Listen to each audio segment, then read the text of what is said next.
The internet is the best place to witness real spirits or ghosts, or simply videos with no explanation. Adding to the lot is this latest viral video, shared in a Facebook group called Ghosts Caught on Camera by a user named Brianna Granados on May 29th of this year. The 10-second clip shows the recording of a kitchen closed at midnight, and at the beginning of the video, everything seems normal, but suddenly a tentacle-like thing close to the camera appears on the right side of the frame. It stays on the side and moves the camera towards it. But the identity of whatever that was is not revealed. The poster of the clip goes into more detail on it in the caption. So according to her, they have experienced strange things in their mom's house since, well, as long as they can remember. We're talking loud banging noises, utensils falling, footsteps, all the usual suspects. She wrote further that they always had the feeling they weren't the only ones living there. And then recently, there's been a lot more activity.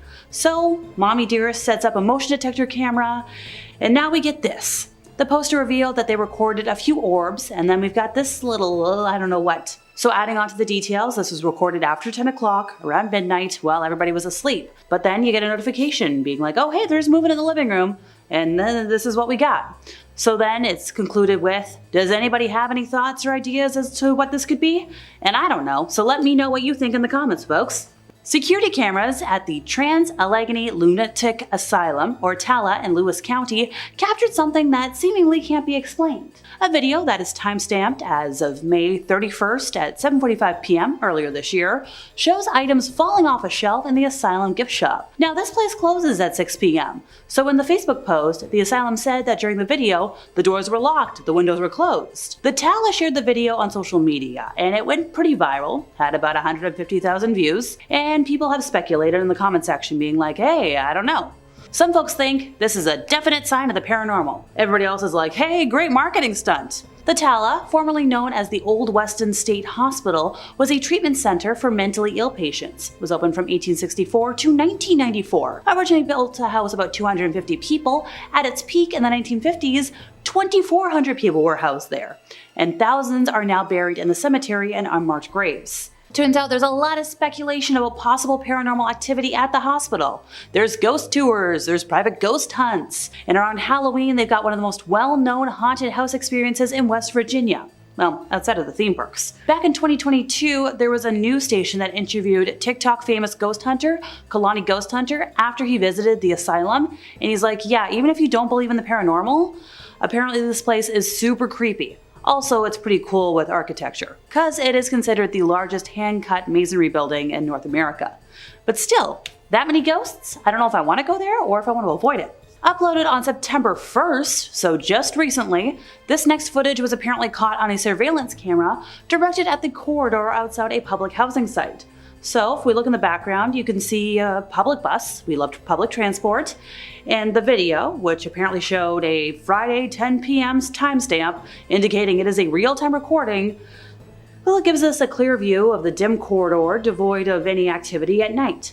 The caption of the video says that their parcel was delivered, and then they checked, but like the parcel's not there. So then they watched the CCTV playback, and they're like, oh, what's going on? And then the in-video caption added, please tell me it isn't just me seeing things. So as the video continues to play, strange things begin to get captured on camera.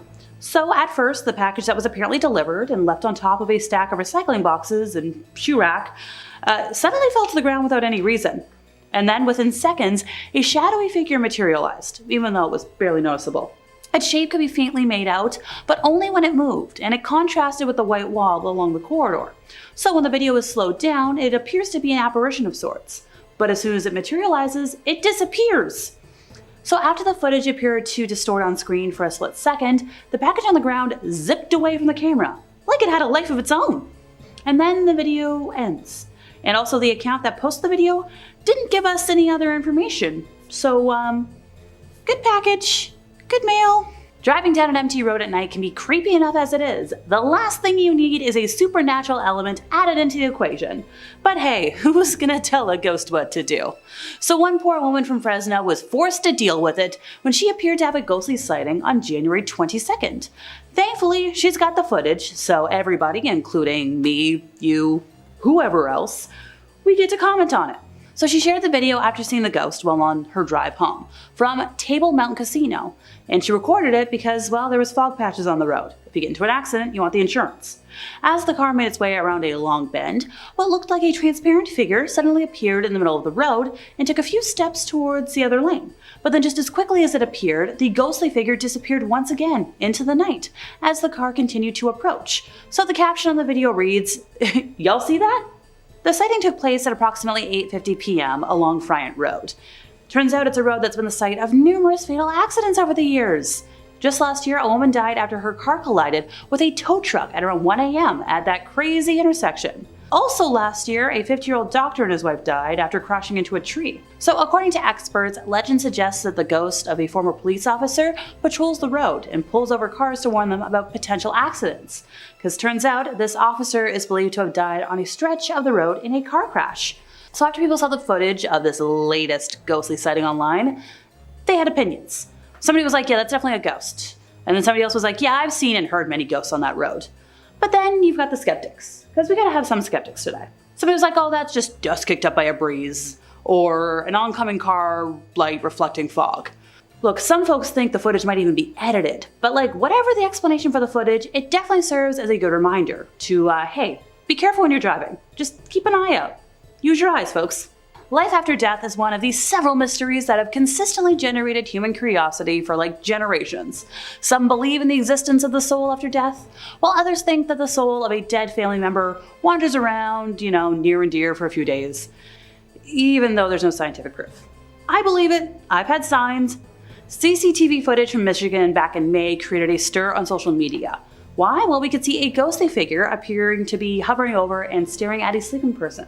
So according to the report, a mysterious figure was captured on one of the security cameras of John Kripke, a Michigan resident, at his 100-year-old farmhouse. And the incident occurred a month following the death of the sleeping human grandfather. So the scary picture features a ghostly figure hovering over the youngest son, who's asleep on the floor. Now the figure was only captured by one of the cameras installed in the house, one that only takes snapshots instead of recording video. So Kripke shared the image on Facebook, and he's like, I don't know what I got. Literally said, I'm not sure what this is, but one of my inside cameras picked it up.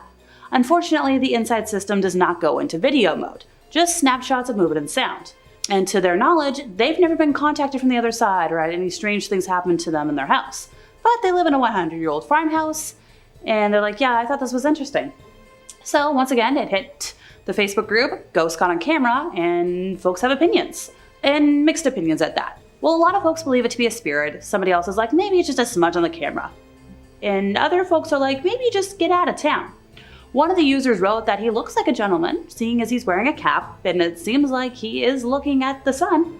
They literally said, it looks like a gentleman, you can see the outline of his body, head, shoulders, arms, and he's wearing a hat. Another user thought it to be an elderly woman because of the kind of coat the spirit is wearing. And then somebody else was like, look, the face is so blurred, nothing is clear. What can you know? How about we kick things off with a decapitated saint and a talking head? Sounds like fun?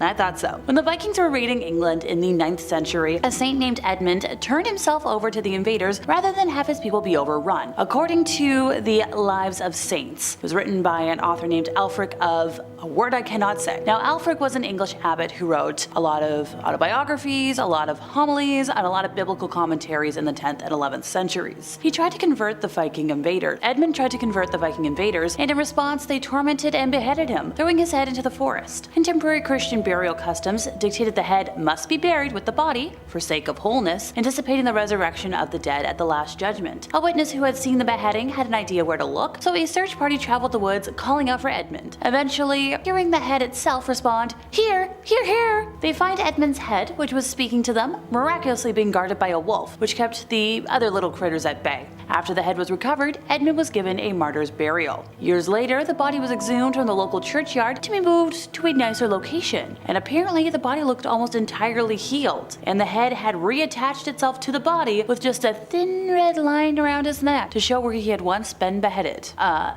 no thank you, little too creepy. Ooh, decapitation. Next up, a forgotten saint who haunts a blacksmith's dreams. Alfred wrote of a different saint, Switzan, whose gravesite had been forgotten by his community. So to ensure his veneration and remembrance, Switzan first appeared in a vision to a local blacksmith, telling him where to find the grave and how to know it's his. There's an iron ring on the coffin lid, and if you can pull it open, then all this has been true. The blacksmith was too scared to follow through, however, and an increasingly frustrated ghostie had to visit him 3 times before this guy finally went to the grave. Well, political turmoil in the local church prevented the original body from being moved inside the church, so his spirit was like, okay, let's try something else. He began appearing to others in the community, telling diseased people to visit his tomb to be healed. Eventually, the king noticed the healings and told the bishop to reinter the body within the church. After the body was moved, more and more people came to the tomb for healing. It was written that so much so that the walls were lined with the crutches and stools that had belonged to those who had been healed of their physical ailment. Look, I'm all for a ghostie doing good,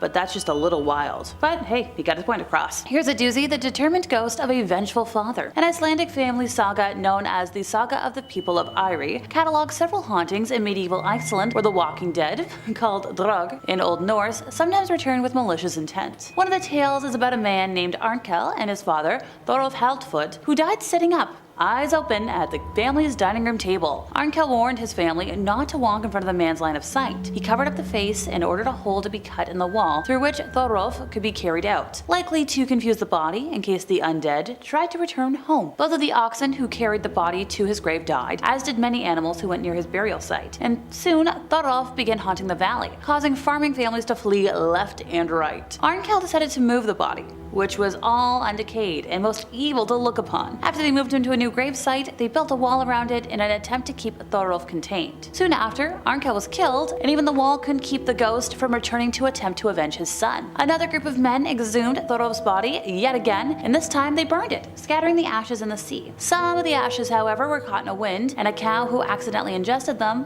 later gave birth to a bull who killed a man who had been one of Arnkel's nemesis. Take that, folks.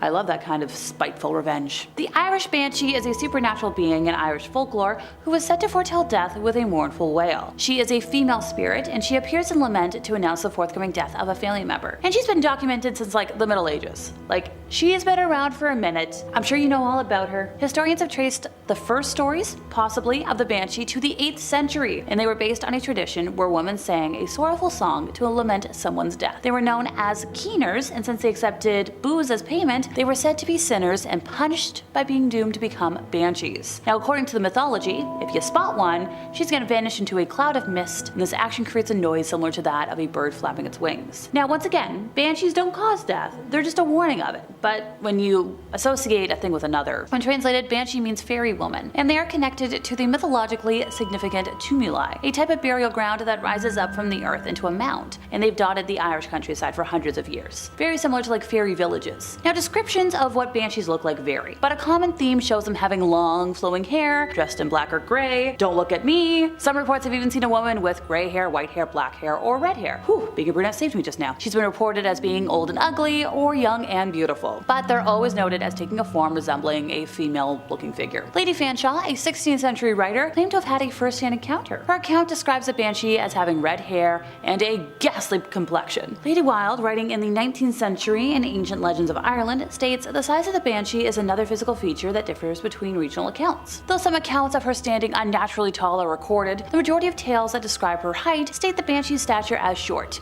anywhere between 1 and 4 feet. Whew, once again, I am 5 feet, we're good. Her exceptional shortness often goes alongside the description of her as an old woman, though it may also be intended to emphasize her state as a fairy creature. Originally, many believed that the Irish banshee only visited those coming from a noble, powerful family, or pure Irish families, because traditionally there were only 5 major Irish families. Let's see if I get them all right. The O'Neills, the O'Briens, the O'Connors, the O'Grady's, and the Kavanaghs. However, it is believed that intermarriage has long since extended this selective list. And yes, although a visit from an Irish banshee may not seem the most welcome of encounters, the appearance of the banshee was seen as a fairy privilege. There's a wider Celtic tradition as well, by the way. Folks have documented similar spirits in Wales, Scotland, in the Highlands in particular. Accounts of banshees have also been found in Norman literature, but it's the Irish one that is the most famous. Nowadays, beliefs in the banshees are not common, like we're talking modern times. But we still talk about her.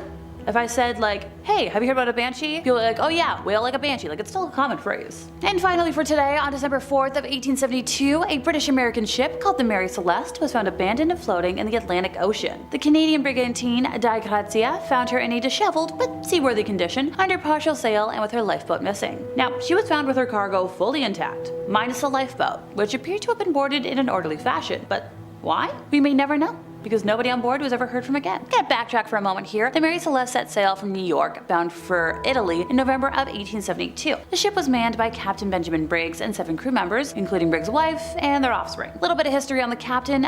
Benjamin Briggs was born in Wareham, Massachusetts on April 24th of 1835, one of 5 sons of famous sea captain Nathan Briggs. Now, all but one of the sons went to sea, to becoming captains, so family traditions. Benjamin was an observant Christian who read the Bible regularly and often bore witness to his faith at prayer meetings. And in 1862, he married his cousin, Sarah, and enjoyed a Mediterranean honeymoon on board his ship, the Forest King. Now they had 2 offspring, and by the time they gave birth to the second one, Briggs had achieved a high standing within his profession. And he was like, maybe I want to retire, maybe I want to spend time at home with my offspring. But, no.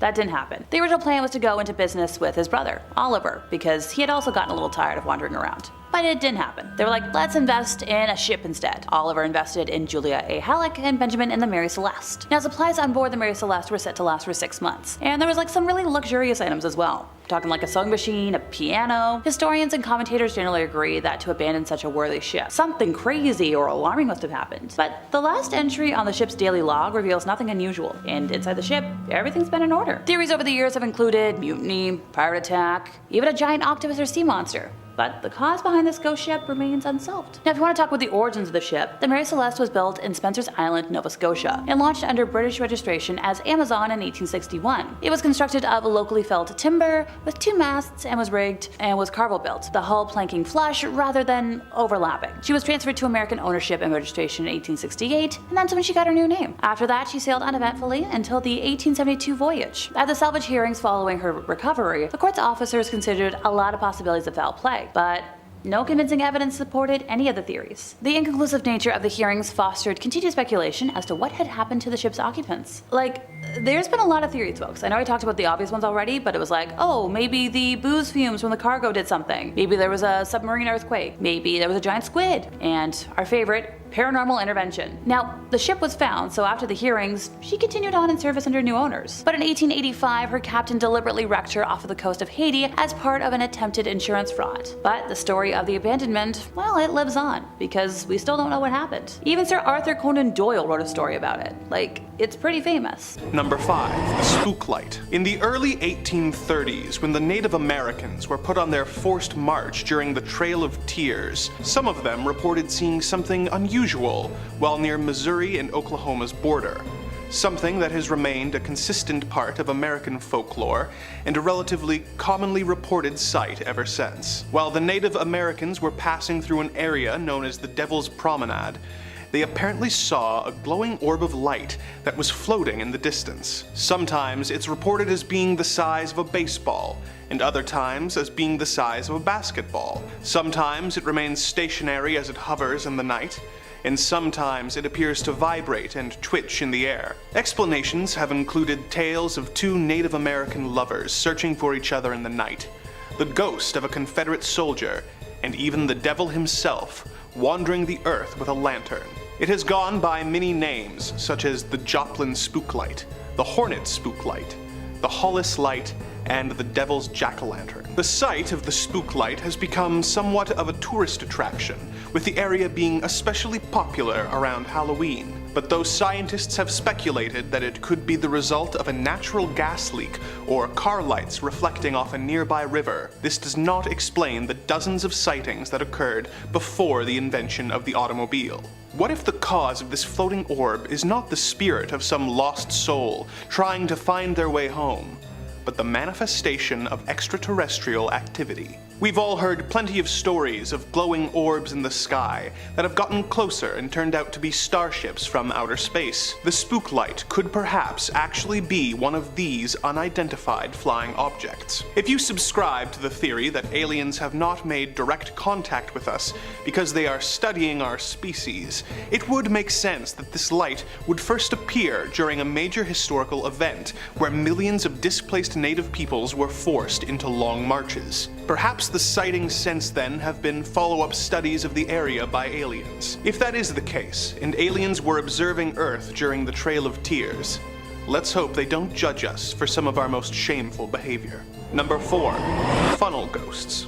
Tell me if this tale sounds familiar. A couple moves into an old house. It's a bit of a fixer-upper, but they believe they can put in the work and make it a home. They live there for a while, but when night falls, they take a photo and see something they don't expect. Not the typical idea of a ghost where the spirit looks like a past human, perhaps with a transparent appearance, but what is known as a funnel ghost. These spirits are often described as being swirling wisps or spirals of light that often appear in photos or videos, with little to no explanation. Often, when these funnel ghosts are seen, they are believed to be past loved ones or former residents of the home come back to say hello, but maybe these wisps are really visitors from another planet. If aliens are real, they clearly do their best to remain as hidden as possible from humanity. This would explain why UFO sightings are rarely reported in crowded, well-lit areas, and why they don't tend to be active on social media. Despite alien abduction stories where people are taken away to be studied and probed by our alien visitors, if you really wanted to study humans, it would be much more informative to study them in their natural environments. Obviously, little green men running around your home and watching you while you and your family eat would be suspicious.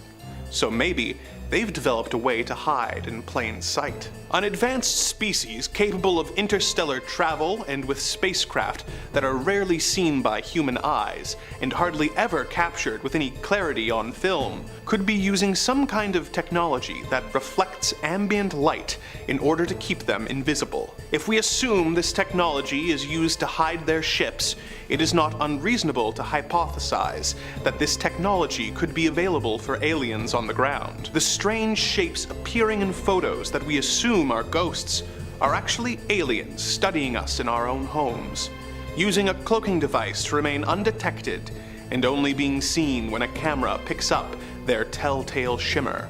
Number 3.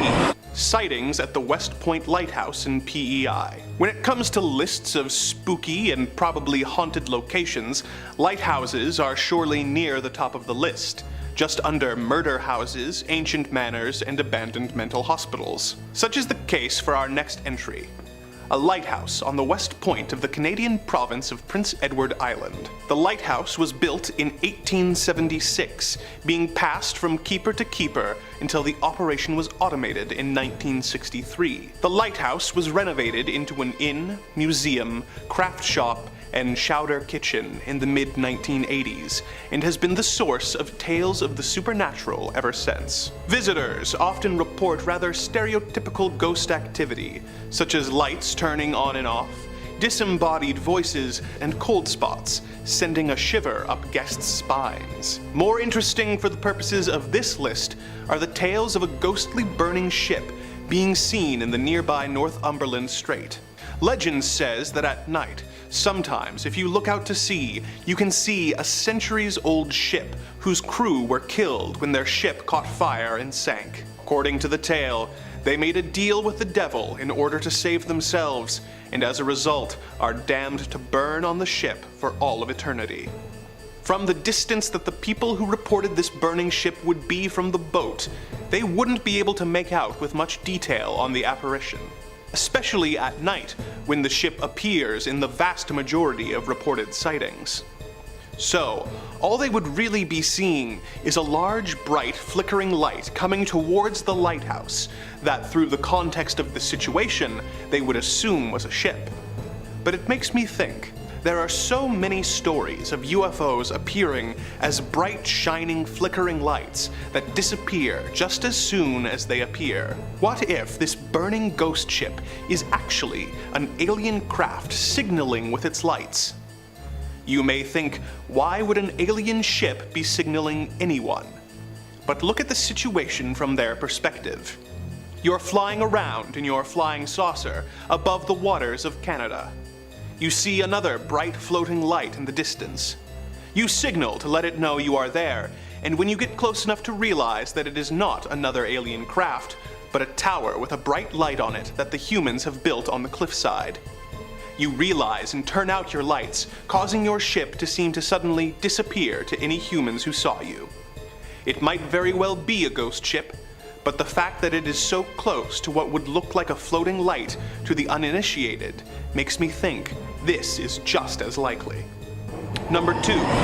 Things moving on their own. Another common type of ghost is the alleged poltergeist. They are the type of spirit who enjoys their afterlife by messing around in your home with the intention of scaring you and causing as much property damage as possible.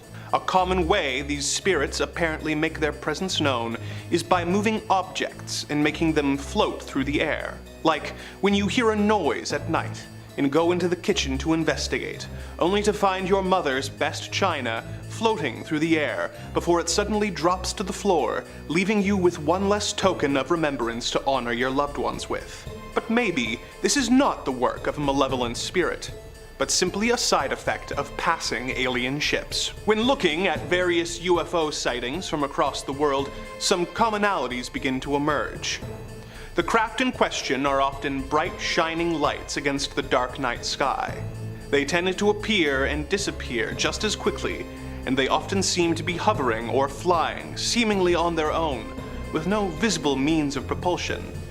Or at least, none that we can see. Perhaps these alien craft are not flying with the use of rockets, but by manipulating gravity. If these ships are able to do this, they could use this to take away gravity under their ship, allowing it to hover or fly through the night. Something like this could affect the houses below it in a similar way that houses located near airports can have their contents rattled by passing planes. Perhaps when alien craft are negating gravity and flying overhead, they are unintentionally affecting gravity in the homes below them, causing things to float and move, not because of spirits, but because of gravity being manipulated. And once the ship has passed, the objects drop, making it seem like an evil spirit has destroyed these lighter objects out of spite for the homeowner. This would mean that people who are dealing with consistent ghost activity were actually just unlucky enough to be directly below an alien's commute.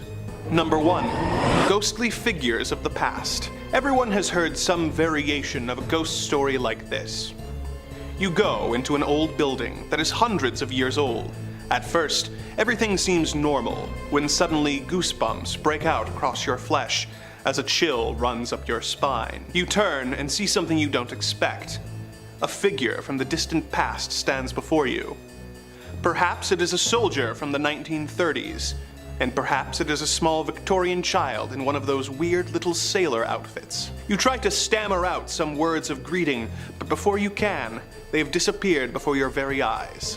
Stories like this are very common in ghost sightings and can take place anywhere from an old Victorian mansion, a field where an important battle was fought, or even in your own home. You may think that something like this would scream ghost and nothing else. But what if these haunting apparitions are just a side effect of extraterrestrial travel? When considering the possibility of alien visitors, we must ask the question of how they got to our planet in the first place. Even if their craft were capable of reaching light speed, they would take hundreds of years to reach our planet, which hardly seems worth it if assuming these beings have a comparable lifespan to humans. Perhaps they could cryogenically freeze themselves to make the journey more manageable, but that would still make getting to and from the planet a real hassle. Or perhaps these alien beings are capable of faster than light travel, which our concept of science says is impossible. Maybe the answer isn't that these aliens are moving fast.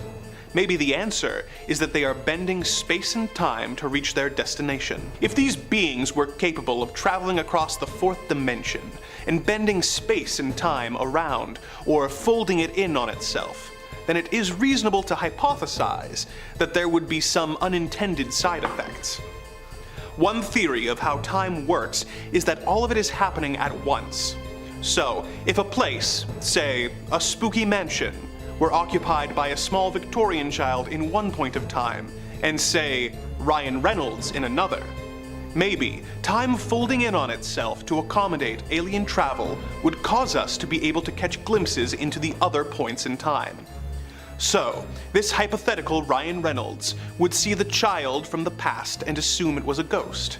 And who knows, maybe the child would see Ryan and assume he is a handsome spirit from the future. Number 5. La Llorona. Have you ever heard the legend of La Llorona? If you're a top 5 scary fan, most likely, because I know for a fact I've mentioned it once or twice in a video before, it's a very commonly repeated old folktale, and it's shown up in countless movies and TV. It was just made into a movie that was connected to the Conjuring series. But if you missed out on all of that, the short version of the legend of La Llorona is a Spanish ghost who is said to have cast her own offspring into a river and drowned them in a manic fit. We've all had bad days. When she realized what she had done, she cast herself into the water as well, but was cursed to spend eternity searching for her young wherever a body of water is found, calling out into the night, known for a wail and a cry. It's why she's called La Llorona, the weeping woman. She appears all in white with long black hair and is recognized for her cry and appearance. Take a little sip. You entertain yourself back there for a minute. Now think about all of that while we watch this next clip, posted to Reddit titled, "My mom is in Mexico right now." And tell me if this doesn't make you think of La Llorona just a little bit, or like a lot bit. While walking late at night, a traveler comes across a strange white figure that seems clad in a long robe or a dress, moving in a way that makes them seem like they're not of this world. This white dress shining through the otherwise dark night. So what do you think, my faithful YouTube commenter audience? Is this proof of a ghost caught on camera, proof of an old legend walking among us, or is someone just putting the effort into a really complicated hoax? And if you're looking for more videos that might be hoaxes or might not be, Top 5 Scary has all of that and then some. We've got just about everything freaky you could possibly do a top 5 list on. Conspiracies, aliens, cryptids, true crime, fake crime, ghosts, and another scary thing. We've got it. So hit that subscribe button, make sure you hit the bell, but please, would you kindly do that at the end of this video, because I got some more scary ghosts coming right up for you. Number 4, Oxford Castle. Stuart James is an amateur paranormal investigator and a spiritual enthusiast who's posted a few of his findings of strange happenings to the internet. Now, a lot of the things he posted could find their way onto this list, but it was this video of him exploring Oxford Castle and prison that had my hands turning cold and clammy. More so than usual, I mean. Once standing as a medieval castle, the castle was mostly destroyed in the English Civil War. By the 18th century, was rebuilt to serve as Oxford's local prison. Now, a new prison was built on the site from 1785 and remained in operation all the way until 1996. With a few hundred years of visitors passing through its cold stone walls and spending their last days behind bars, is it much of a surprise that it's said to be haunted by the ghosts of some of the long-term residents who just can't seem to break free of prison life? As such, it's a popular spot for fledgling ghost hunters to go looking. The prison actually even offers ghost hunting packages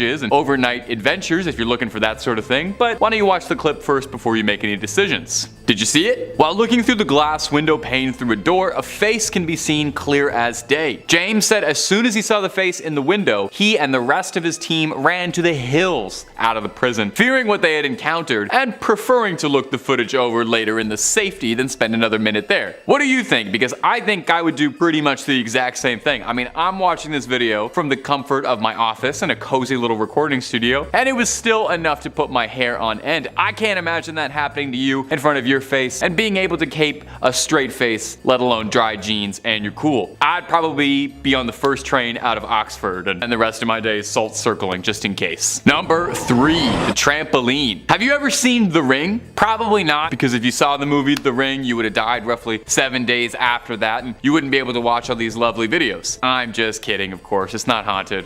Or is it? Now, the original Japanese Ring is one of my favorite horror movies, and I can't think of many things I've seen in my life half as truly creepy as Sadako stretching herself out of the TV into the real world. That scary long black hair covering her face, just the way she moves. Yeah, every time. Well, if I thought that was bad, this next thing might actually do me in and put me in the grave. Take a look at this next clip. At first, it seems like someone just filming some summer fun, until you get a better look at what appears to be a figure clad all in white crawling out from under the trampoline. Looking, honestly, a lot like Sadako crawling out of that TV. You see why I brought the ring up? It definitely has me scratching my head watching over again. However, not everyone is as convinced as I am. I am pretty easily convinced. One commenter on the video attempted to debunk it as a fake, lending a bit of insight as a video editor. They said, I guess that the ghost figure is a clip of someone standing up, which has been motion tracked and composited in with blurring and opacity. If the shot was stabilized, like I'm guessing it was, this would be fairly straightforward and easy. The camera shake could be added in digitally after the motion tracking is done to really sell the shot. I noticed a blur on what looks like the ghost's back as it stands up, and the jumper leg passes over the figure. This blur is wiped away. This clip stops as the figure is moving above the black netting, which is being used to conceal any editing artifacts. Well, that's all well and reasonable, but it could also just be a ghost. That sounds like too much effort to me, personally. I mean, really, also, you gotta think of this. Who would go on the internet and just tell lies? What kind of person would go on the internet and then tell people that these supernatural things were happening if these things weren't really happening? What kind of person would do that just for clicks? Huh? Number 2, creepy puppet. I think we can all agree that, haunted or not, a puppet is terrifying. Nothing good has ever come from teaching a piece of wood to flap its lips. Just look at Jeff Dunham. Whether it's the uncanny valley that makes them so disturbing or simply a reasonable disdain for ventriloquism, puppets are scary. Think of that little freak from Saw, the Goosebumps dummy, or Annabelle. Well, the truth is always scarier than fiction, I find. And in this next clip, we've got ourselves a true haunted puppet. Take a look at this footage that has people's jaws hanging open. Watch the clip. Did you see it? It was kind of hard to miss. Looks like this dummy is keen to give a performance without any help from anybody and has learned to move its mouth on its own. Is something possessing it? Now, knowing its history actually makes things a little bit more interesting, because it seems like it could be likely. The doll is nicknamed Mr. Fritz, and it was recovered from a World War II prison camp where it is said to have been made by a prisoner. It eventually made its way into the hands of a private collector in the United Kingdom. This new owner, one Michael Diamond, claims that several times he noticed the glass display case on Mr. Fritz would open on itself during the night. Now, the reasonable thing to do would be to,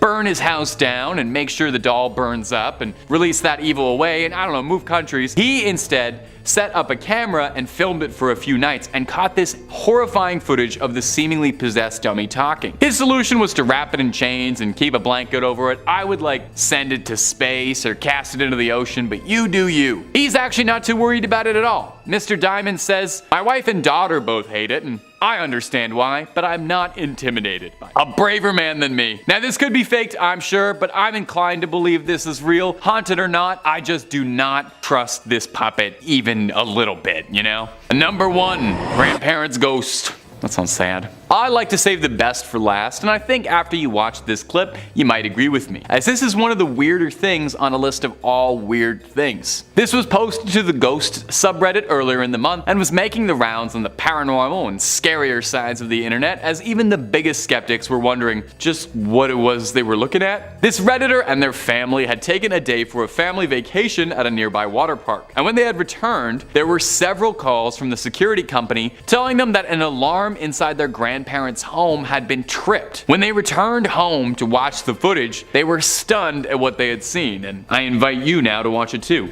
As you could probably see, there's clearly something going on in that house that's a little more powerful than just the wind or a trick of the light. And hey, don't start telling me this is just an orb of dust floating by the camera lens, okay? There is something seriously wrong going on in here, and I think they need to dial an exorcist. The doors of the living room mysteriously shut by themselves, at the same time that the lamp on the table is flickering out like crazy. You keep watching the video, you also see a bowl moving by itself and a chair being dragged across the floor. All things that are like a checklist if you're going through to check if your house is being haunted. That's typical poltergeist behavior. Now, some people were a bit skeptical, suggesting this could very likely have been doctored or faked just to get some attention, but he did post a follow-up afterwards to provide just a little bit more context. He said that he did some digging into the history surrounding his house and the neighborhood. Found out that he lived in the town Napoleon grew up in. That's pretty cool. But more interestingly, he found that the house that his grandparents lived in used to be two houses that were converted into one. And in the other one, there was a story of a man taking his life. So could this be a sign of his spirit passing through something walking through the worlds? Or is this all just a complicated scheme for some upvotes and clicks? You let me know down below in the comments, my friends. The Queen Mary, located in Long Beach, California. Aside from a brief stint as a warship back in World War II, this place has served as a luxury ocean liner from 1936 to 1967, and during that time it was the site of at least one death, but a lot of folks believe that more went unreported. There have been numerous sightings by tourists who have seen various apparitions and events that generally could not have taken place in a ship that has been defunct for over 40 years. There have been reports of over 150 ghosts on the Queen Mary ship, and going by the regularity and the sightings of these paranormal beings,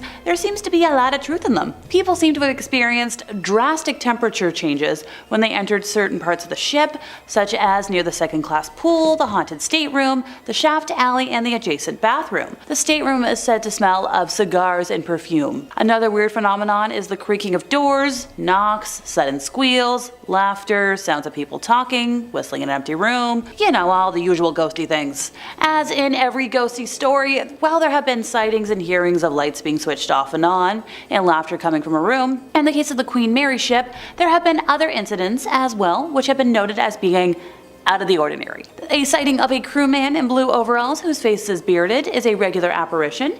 Now, this ghost's appearance refers to the well-known incident in the Queen Mary ship where a fireman was killed by getting crushed underneath a watertight door during a regular fire drill. This apparition is of the same crew member who was killed and now haunts the doorway, which was responsible for his death in the first place. The appearance of wet footprints on the floor near the first-class swimming pool when no swimming activity can be possible in the first place is also a spooky happening that tourists have mentioned quite often. Apart from these two events, young voices crying and laughing in the third-class playroom nursery and the sighting of a young girl who sadly died in the second-class swimming pool have also been reported. When visiting an area that was once used as a dressing room for entertainment shows, one guest immediately felt like they were going to faint and that their battery, like their energy levels had drained. Later in that tour, the guide mentioned that was kind of common for that room. Excuse me? The city of Long Beach purchased the ship in 1967 and turned it into a hotel, and it still serves that purpose today, although the reported ghosts of the deceased passengers get to stay for free. By the way, for an extra dose of spine-tingling experiences, see if you can visit the ship's engine room, which is considered to be a hotbed. Swell. Alrighty folks, next up we have a Canadian ghosty location, good old Julie's Harbor. In Newfoundland and Labrador, among the welcoming people and hospitality the region is known for, you can also find stories of the paranormal. One such tale centers on this harbor, a resettled community near Triton. According to skipper Mike Roberts of Badger Bay Boat Tours, the community is home to something not of this world. And as Newfoundland and Labrador Tourism eerily puts it, the only way to get there is by boat, snowmobile, or ATV, which means it's also the only way to leave if you encounter something spooky. Standing in that resettled community, you can listen to the nothingness. The silence is profound. Julie's Harbor used to be known as St. Augustine's back in the 1800s, and this is when the earliest haunted tales begin. According to the Tourism Center, Julie's Harbor is named after a woman who drowned in what is now known as Julie's Harbor Pond. Well, how she died, other than drowning, isn't known. It's said that her spirit has been felt in the area ever since her death. Now, after her death, the town was renamed, and her spirit's been just hanging out, which is why I'm very careful about knowing where I want to pass. When you arrive in Julie's Harbor under a bright blue sky, at first glance it looks like your ideal getaway. It's in a secluded part of Badger Bay, and it has a beach with a lot of space to pitch a tent. But as you hike into the woods, out of nowhere you see a headstone, then another, then another. These are the headstones of entire families, and suddenly the quiet that was once pristine and welcoming kind of turns eerie and bone-chilling. This graveyard is the only thing that's left of the original settlement, dating back to the 1800s. Visitors to the harbor have recounted bone-chilling tales of hearing sounds of laughter, despite being alone, and hearing young voices calling from the woods. During one visit, a man was in his cabin alone when he heard the sounds of young people laughing, and the laughter grew so loud and lasted so long it drove him from his cabin. And he's not the only one to hear the laughter. A group of kayakers reportedly set up camp in Julie's Harbor years ago, only to bail out halfway through the night because they heard young voices calling from the woods. Another time, a man who camped out on the beach pulled his boat up out of the water to keep it dry and heard a ruckus down by the shore all throughout the night. And in the morning, woke up to find his boat half filled with water. At the time of this next incident, there was only one house left in Julie's Harbor. A group of friends were there one night, staying up late, playing cards, having a good time. All of a sudden, they heard a strange rustle, and when they looked up from their game, they saw an apparition floating through the walls. When they left the house, they never returned to Julie's Harbor. Instead, they towed the house across the harbor to Triton. Alrighty, time to go back to the States, specifically Philadelphia, to visit Fort Mifflin. Built in 1771, Fort Mifflin is the country's only Revolutionary War battlefield that is still intact.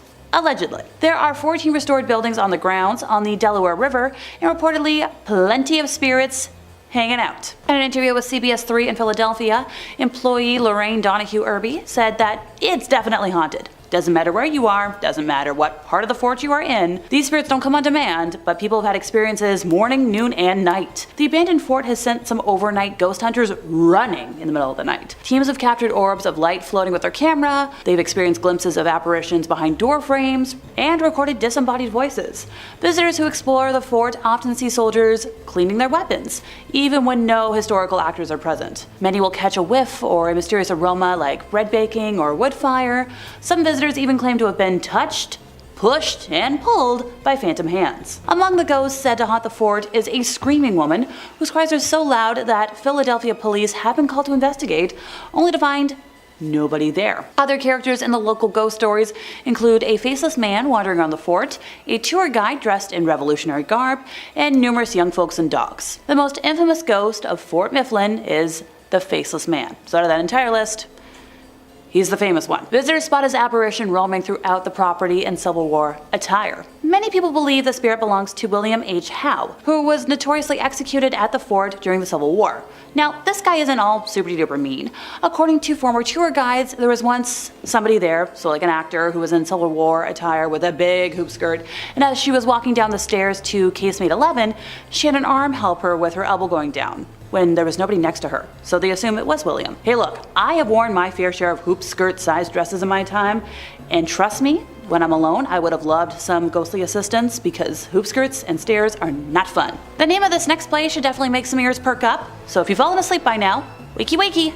The Lizzie Borden Bed and Breakfast in Massachusetts. Without a doubt, the most famous haunted bed and breakfast in New England is this one. I believe it's located in Fall River to be exact. The bed and breakfast is at 232nd Street, and it's known for doors opening and closing on their own, combined with a mysterious floral scent that some say are signs of the Borden spirits. Now, if you're unfamiliar with the story, or the macabre jump rope rhyme, police accused Borden of brutally killing her father and stepmother with a hatchet in 1892. Now, she was acquitted of the killings later that year, but still. Little sus. Now at the Lizzie Borden Bed and Breakfast Museum, visitors can tour the house or spend the night, even staying in the room where stepmother Abbey Borden was killed. Guests and employees have reported all kinds of strange activity in the house, including weeping, footstep sounds, an apparition in Victorian-era clothing wandering the halls, doors opening and closing, and muffled conversations coming from vacant rooms. Believers in the paranormal claim the house is haunted by everybody. Abbey and her husband, the ghosts of two young folks killed by their mother at a house next door, even Lizzie herself on a part-time basis though, because they think Lizzie also haunts Maplecroft, her post-trial house over on French Street. One review on TripAdvisor mentioned that they were told that if you leave money on the dresser, Andrew Borden, so the stepdad, he'll leave you alone at night. Some people claim to have heard noises of creaking or footsteps, unexplained laughter, and seen a ghostly face appearing on a wall in the basement. Dang. Alrighty everybody, we're gonna end today over at the Lincoln Park Zoo in Chicago, Illinois. To quote one of my all-time favorite films, lions and tigers and ghosts? As it turns out, one of Chicago's most popular attractions is also one of its most haunted, with much more than just chimpanzees roaming the grounds. From the 1840s to 50s, the heart of Lincoln Park served as the city's cemetery, housing some 35,000 bodies. Now, the cemetery was short-lived. Established in 1843, a cholera scare caused residents to fear that the burial of victims would spread the disease to the nearby water supply. Now, the cemetery was eventually moved due to its proximity to said water supply, and most of the bodies, but not all of them, were moved along with it. The long process came to a shocking halt when on the night of October 8th of 1871, high winds blew flaming debris from a south side inferno across the river. The Great Chicago Fire, sweeping swiftly northward, pushed north side residents to flee into the cemetery grounds and eventually into the waters off of North Avenue Beach. The cemetery was almost completely destroyed in the Great Fire. Headboards, the wooden markers which designated most burials of the day, were reduced to ash by the fire, rendering plot after plot impossible to identify. Now, with no way to identify where the burials remained, the city simply continued its plans to create a lakefront park, and Chicago moved on. But apparently not all the dead did. Artist and scholar Pamela Banos, after years of painstaking research, determined that as many as 15,000 bodies may remain in Lincoln Park today.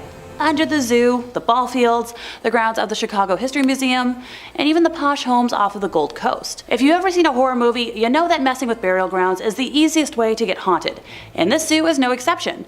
As if walking above several thousand corpses isn't creepy enough, famed parapsychologist Ursula Bielski once called the area, in its current state, without a doubt the most active site she's ever investigated, and people reported seeing ghosts there since it opened around 150 years ago. Without a doubt, one of the most legendary of Lincoln Park's ghosts is that of the late John Dillinger, the swashbuckling bank robber who in 1934 wreaked havoc for months across 3 states before being, well, taken down in the alleyway just south of the Biograph Theater. They say that you can sometimes still see his bluish form stumbling and falling on the pavement, or feel the icy chill of his spirit move through your own body there. But also, because it's a zoo, no animal ghosts have been spotted yet, so I guess they all made it to heaven? Number 5, Barton Mansion, California. Coming up first today on our list of ghost videos that'll change your tune is an old classic, and to date, one of the best pieces of paranormal footage I've ever seen. I remember watching this one a while ago. It is a bit of an older clip, but it is an absolute classic. Maybe you could use a refresher, maybe you've never seen it. 2 paranormal investigators were filming themselves investigating the Barton Mansion, a famous haunted house just outside of Los Angeles. In 1859, Dr. Benjamin Barton and his family purchased 640 acres of San Bernardino land for a reasonable sum of $500. That's probably the scariest part of this story. I literally do pay $1,200 for a basement. Barton came to turn the property into a successful vineyard and winery, retiring from the practice of medicine entirely. Benjamin would then begin construction on a mansion, building it with clay that came directly from a nearby gravesite. Bad move. Almost immediately after the construction of the house, Barton's wife collapsed and succumbed to illness. Barton would become a recluse and shut himself inside the manor, with rumors spiraling outwards of Barton becoming engrossed with magic and satanic practices to try and revive his wife. Rumors would be told of loud noises and red lights piercing through the windows of the mansion. These days, nearby residents have reported seeing hooded figures entering and leaving, as well as finding discarded animal bodies near the property, insinuating that absolutely nothing good is happening in there. The Barton Mansion would become far more famous when a pair of paranormal investigators went into the long abandoned mansion to try and uncover some of the legends. In this clip, as they're exploring on the staircase, they turn and see the apparition of a tall, terrifyingly pale demonic creature. A ghost? Barton's late wife, Barton himself? Not looking to find out, the investigators double time it out of there. The genuine fear from the investigators' voices makes it seem really real. Like I said, to date, one of the best paranormal videos on the internet. But it's only number 5, so you could imagine I got 4 great ones coming up for you. But before we dive right on into that, I'd like to ask, if you enjoy the channel, you like what we do here, why not toss us a subscribe, hit that little bell so you don't miss a single scream. We've got scary videos on just about anything you can think of. If you can think it up, odds are good we've done 2 to 3 on it. We got videos on everything freaky under the sun and above it. But do that at the end of this video, okay? Because I got 4 more stories coming up for you right now. Number 4, Ghost Girl. Coming up next, another true vintage. I'm like a sommelier for ghost videos. This video uploaded to YouTube titled Ghost Girl. Straight, plain and simple. In it, we get a first-person view of a paranormal investigator wandering through a house. The atmosphere is thick, and there's a sense of dread in the air. Even without being there yourself, just seeing the video is enough to make your hair stand up. As the camera creeps upward, the investigator slowly moves forward down the hallway, peering through a crack in the door at what looks to be the shape of a young girl sitting in the hallway. That's my least favorite thing for a ghost to be. I don't know why, that's just the scariest one. The ring, yeah, I don't know. The shadows seem humanoid and Maybe it's just your brain filling in the details, but it definitely looks like there's a person in front of whoever's filming. If you listen carefully, it sounds too like you can make out the sounds of weeping or crying, a sad ghost. The video pushes forward for its horrifying conclusion when you see the door open again and you're treated to an up close and personal view of what is unmistakably a small ghost standing up. Definitely Sadako vibes. Now, it's a fairly old video, so I was hoping I could dig up a bit of context around it and see if I could get some backstory and get to the bottom of this clip. But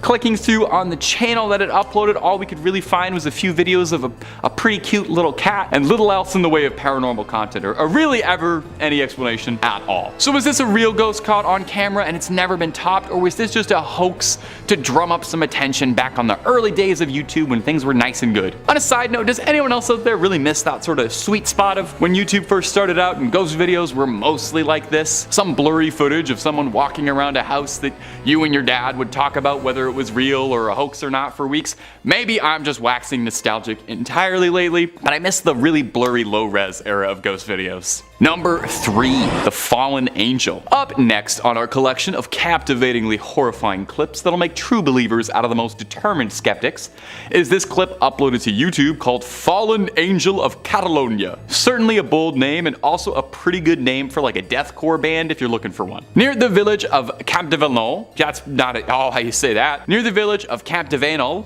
I think, a group of paranormal investigators are pursuing a lead.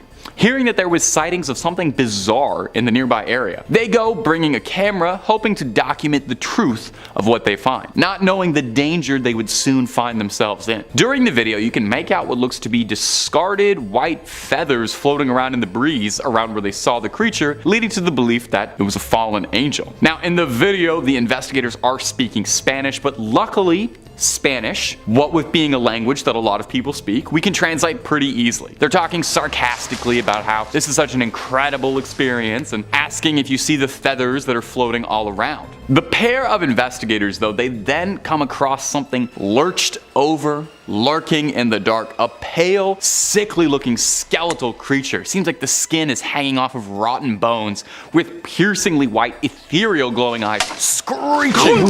It's the kind of monster that would not look out of place in the hollowed halls of the SCP Foundation. Screeching, it sends the investigators fleeing away. Now, was this a real clip or was this filmed intentionally? I don't want to burst your bubble too much, but if you do a bit of digging on this, you can pretty easily find a making of the Fallen Angels of Catalonia video, and I will say that not a lot of true paranormal experiences have a documentary explaining how they filmed their process. So I'm gonna go ahead and say that one was for fun. And did you have fun? I had fun. Number 2, bionicles. I feel like if you're a certain age, I can say the word bionicle, and it'll inspire a sense of ferocious passion in your heart. We all love Bionicle, and for good reason.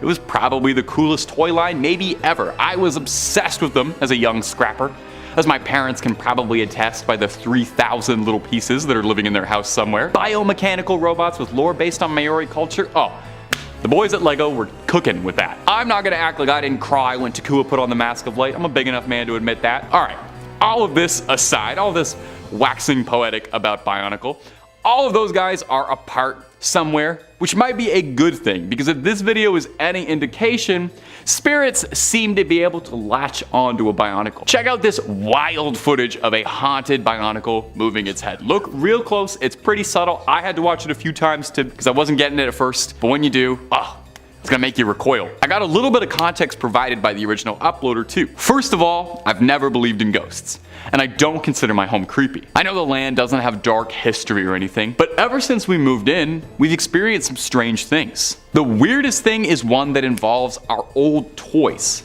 One recurring thing we've heard tons of times is the sound of someone digging through Lego pieces upstairs. It's a very distinct noise. We started recording to try and get this noise, and that's when we all noticed that a large Bionicle in the back of the closet turns its head towards us right as we're leaving. So what do you all think, my friends beyond the screen? Is this proof of a poltergeist with a bit of a nostalgic kick looking to save Maranui from darkness?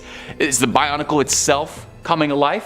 I think we need more poltergeists out there who just want to like kick back and play with Lego instead of haunting you. I'm willing to bet More poltergeists are like that than you think. Just want to vibe out, have a little fun. And number 1, the basement. Coming up at our final spot today is this video uploaded to YouTube a few years back, which has been making the rounds around the paranormal sides of the internet recently, titled Real Life Paranormal Activity Caught on Camera. I love when the title promises something bold. We get treated to a picturesque first-person walking view of a beautiful mid-century modern home, let me just say, being walked around by someone maintaining the property. In the video description, he mentions that he thinks he's caught a squatter living in the home he's working on. And in a way, it seems like he's correct, just not the kind of squatter he was expecting. It's not a corporeal one. As he walks around the house, there's a sense of dread and you know nothing good is coming. But then he opens the basement door, starts calling out who's there like he's in Luigi's Mansion. No one answers him directly,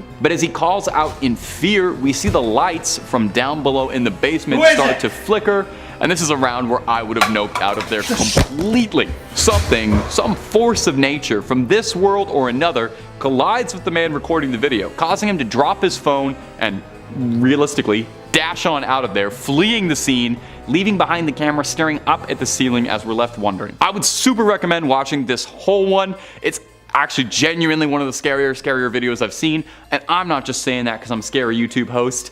It was actually downright freaky. When the recorder leaves and the camera's just left running, I actually felt like genuinely kind of lonely and scared. Like I was worried something was gonna happen if he didn't come back. I don't get that from most horror movies these days, let alone random ghost videos. So this one gets the Crypt Keeper's recommendation officially, and I watch thousands of ghost videos, so I like to think I'm a bit of a sommelier by now. I already said that in the video. First one, a close encounter of the furry kind. A couple from England was left wondering if their dream home was haunted after a ghost spooked a visiting dog during the early hours of a morning, with the whole otherworldly episode caught on camera. Now Victoria Hepworth, who's 35, she was dog-sitting Kiwi, her sister's very young black Labrador, when she decided to set up a motion sensor security camera in the living room, just to make sure the little puppy was okay during the night. But what she and her fiance, Joe, saw the next morning kind of shocked them. The camera had captured Kiwi leaping all around the room in an attempt to get away from a tall, floating ghost-like figure, all in white. Now, in a statement to the media, she said it was really weird. Like, I wouldn't say either of us particularly believes in ghosts, but it looks like it's floating or hovering. And it felt very odd because it made her think, like, what has been there? The camera caught the dog, like, leaping away from this weird figure, and it was just sort of floating above the doorframe. The spectre appeared to have a clearly defined head and shoulders, which cast a shadow on the wall. And Kiwi didn't bark in the night. Sorry, that was the dog. But like, when the owners were thinking back about it, they're like, maybe we heard whimpering? But she spent most of the night in her bed, sleeping. But then here you've got the dog obviously in a state of distress. Stranger still, this wasn't the first time a family pet has been spooked by unexplained activity in this 135-year-old home. So last year when this couple was moving into the space, their young nephew and his puppy had a strange reaction to something that the adults couldn't see. So back in the statement to the media, she's like, okay, remember the day we moved in? The nephew, family puppy, they were sitting about halfway up the stairs and both of them burst into tears at the exact same time. The dog started whimpering, nephew started crying, and like, once again, we all know this by this point, young ones and animals pick up on things. And that's when she was like, oh gosh, we've got a haunted house. And since the strange night with Kiwi, the couple is trying to figure out exactly what the dog camera captured, and they've done some research. What do we know about the history of the house? Well, the property was built in 1888, and the folks know who lived in it, so they're trying to, rule out, okay, you died here, you could be haunting it. You did not. You don't have a reason to. That sort of stuff. Now, apparently this experience has been out of the blue for the couple, because they hadn't really done any building work or anything that could have caused a stir in the house. And also, like, nobody else has a key, so we're ruling out a break-in. For now, at least. Despite all the creepiness, though, nobody's afraid.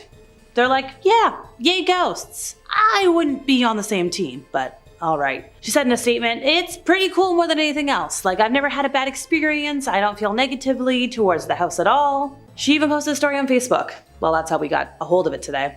And she's like, hey, like, what do I do? And some folks were like, well, like, once again, is this a burglar? But they're like, nope, it's not.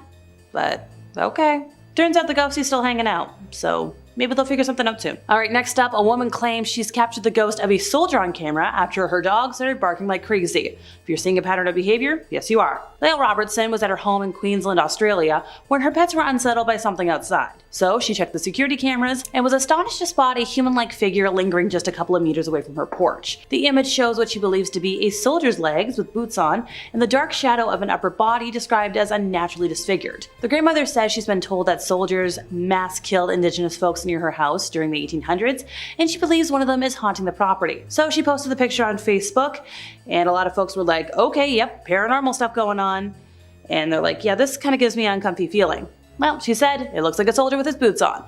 His legs are really clear, they're transparent, and she mentioned in the 1800s there was that mass killing event, so it could be one of those, and she's like, my dogs usually tell me if something's around that shouldn't be in the yard, and they were going nuts when she went to check the footage. When she saw it, she was like, oh boy, what an image we've caught. So she's been trying to put what's been happening into the paranormal, and everybody was like, nope, you're a liar. So she's like, look at the evidence, folks, it kind of is paranormal. Now, she doesn't know how they just got a photo of it and not a video because it is a motion sensor camera, but it just got a snapshot. And it's taken her a while to get used to having ghostly things happening, but here she is. Turns out she moved into the house 4 years prior to the event, and paranormal activity began 2 years after, with knocking on the windows, pictures falling off the walls.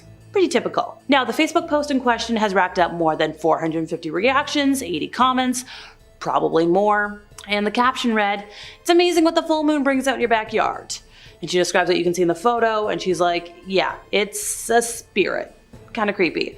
One person commented, now that's something paranormal. And somebody was like, best evidence I've seen on this page. The size comparison of the figures to the height of the porch is crazy. So unnaturally slender and disfigured, and it gives you a very unwell sensation. And somebody else was like, yeah, bad vibes all around. And after seeing the photo, I'm like, yeah, also, no, get it away. Get it away. A spooky picture of a ghost at the Abbey Hotel was caught on camera. Now, a boy snapped the image of the spooky face peering outside of one of the building's windows during a visit to the attraction with his family. Oliver and his sister Rebecca visited the Abbey for the Illuminate Light Trail event before Christmas of last year with their granddad Eric. Now, Grandpa said that he'd been telling them ghost stories for a long time, telling them to look out for ghosts on the trail, and Oliver took the challenge seriously. He carefully checked each window of the building, and what do you know?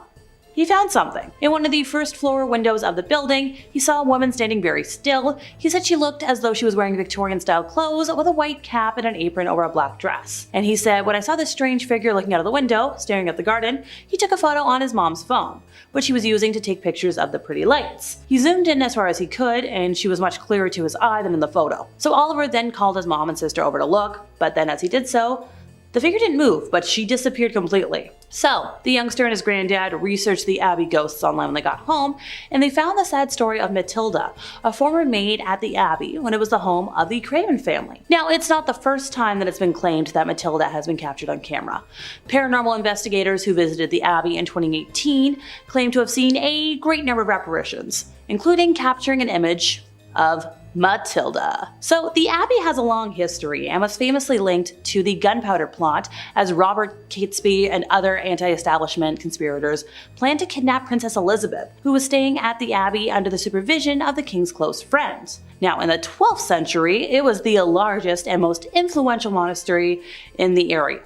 But after all of those went kaput, the ownership was kinda hot-potatoed around. John Harrington bought the property in 1581, and it was later acquired by the Craven family in 1622.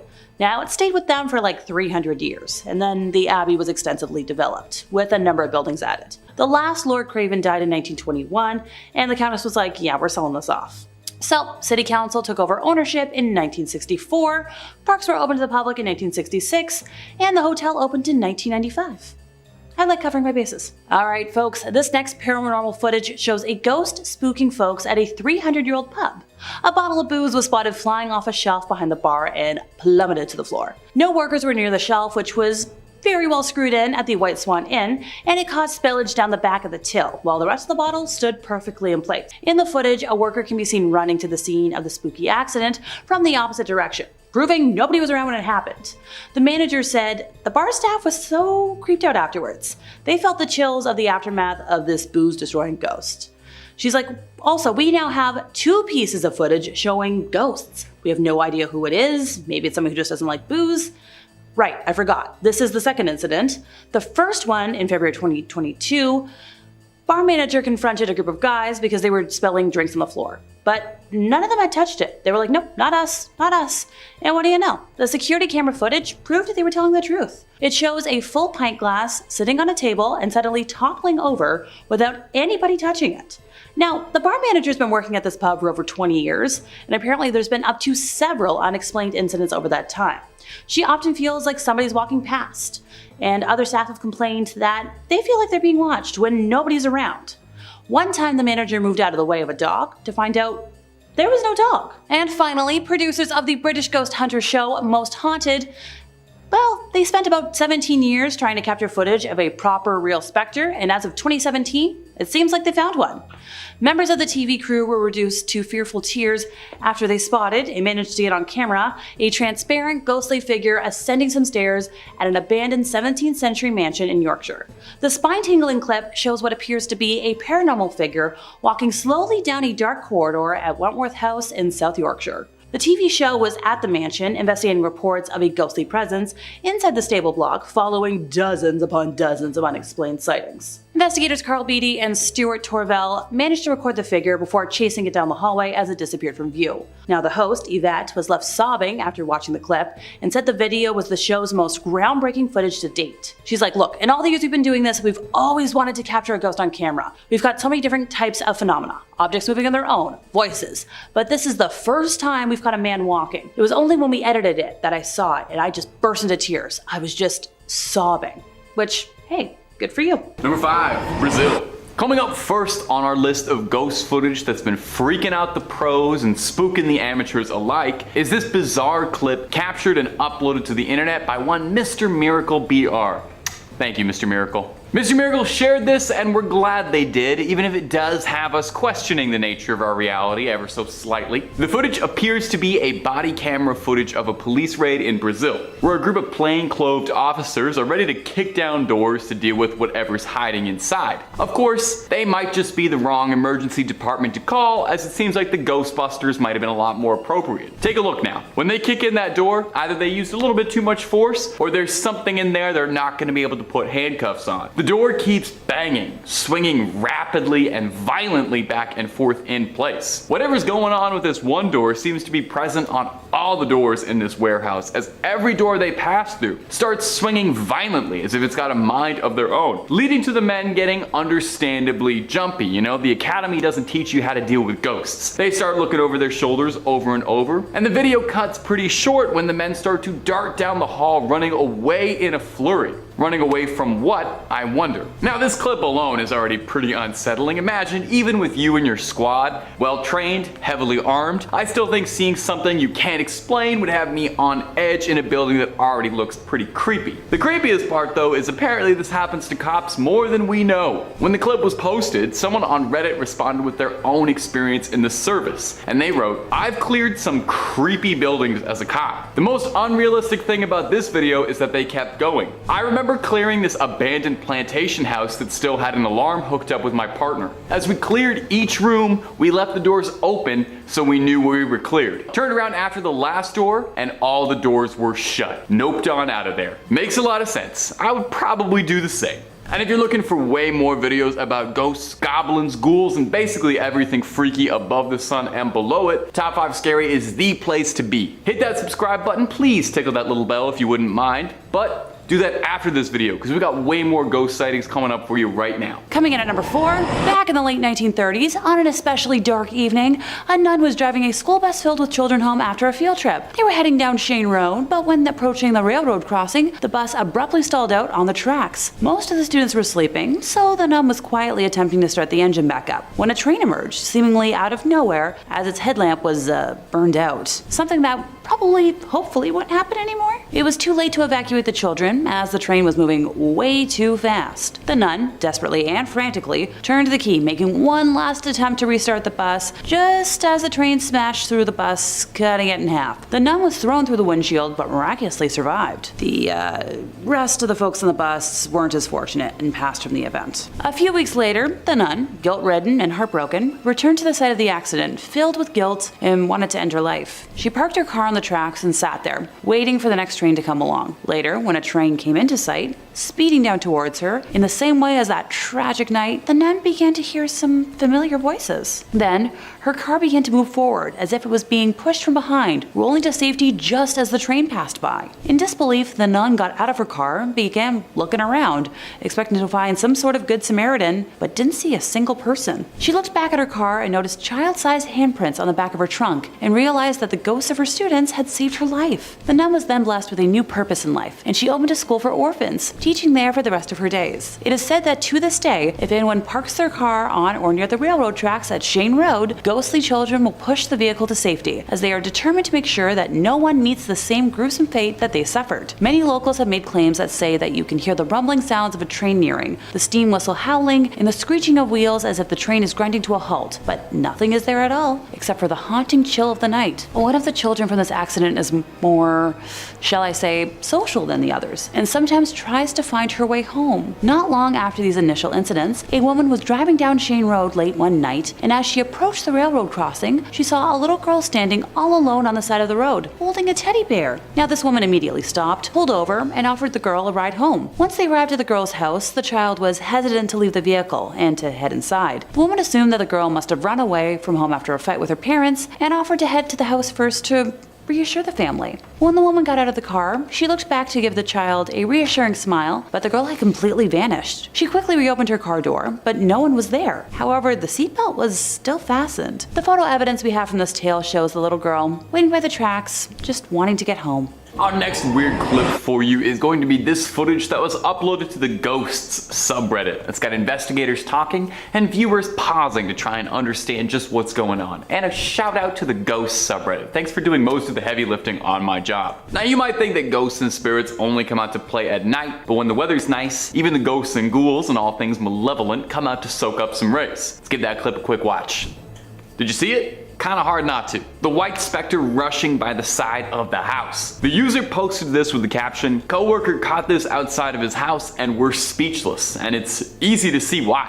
What is it that's been caught on camera sprinting by that house? Now there's definitely something mysterious here. I get the same vibe off this mysterious entity that I do like the Fresno night crawlers, to shout out one of my favorite cryptids and unknown paranormal mysteries. I can't explain what's happening, and I know there's probably a reasonable scientific explanation, but I'm not finding it right now. Now, not everyone is as convinced as me. I'm very easily swayed. Some commenters had suggested that perhaps this could be a small animal like a monkey running by really fast, or a parrot flying by really fast. You'll have to let us know down below in the comments whether or not you think this was proof of a spectral entity caught on security, or if this is just a funny little creature monkeying around. For what it's worth, and I think we should take this seriously, I think a monkey could be a ghost. As far as I know, monkeys can become ghosts. I've never seen someone disprove this. I've never seen someone prove this either, but this might be that proof we need. In second place, we have Johnny Johnson. While Toys R Us may no longer exist as a physical store in the United States, I think, I'd like to travel back to the 70s when it did. Located in Sunnyvale, California. No, not Sunnydale. No Hellmouth here, I don't think. Toys R Us decided to build a store over the property of a former ranch. Honestly, pretty normal sounding so far,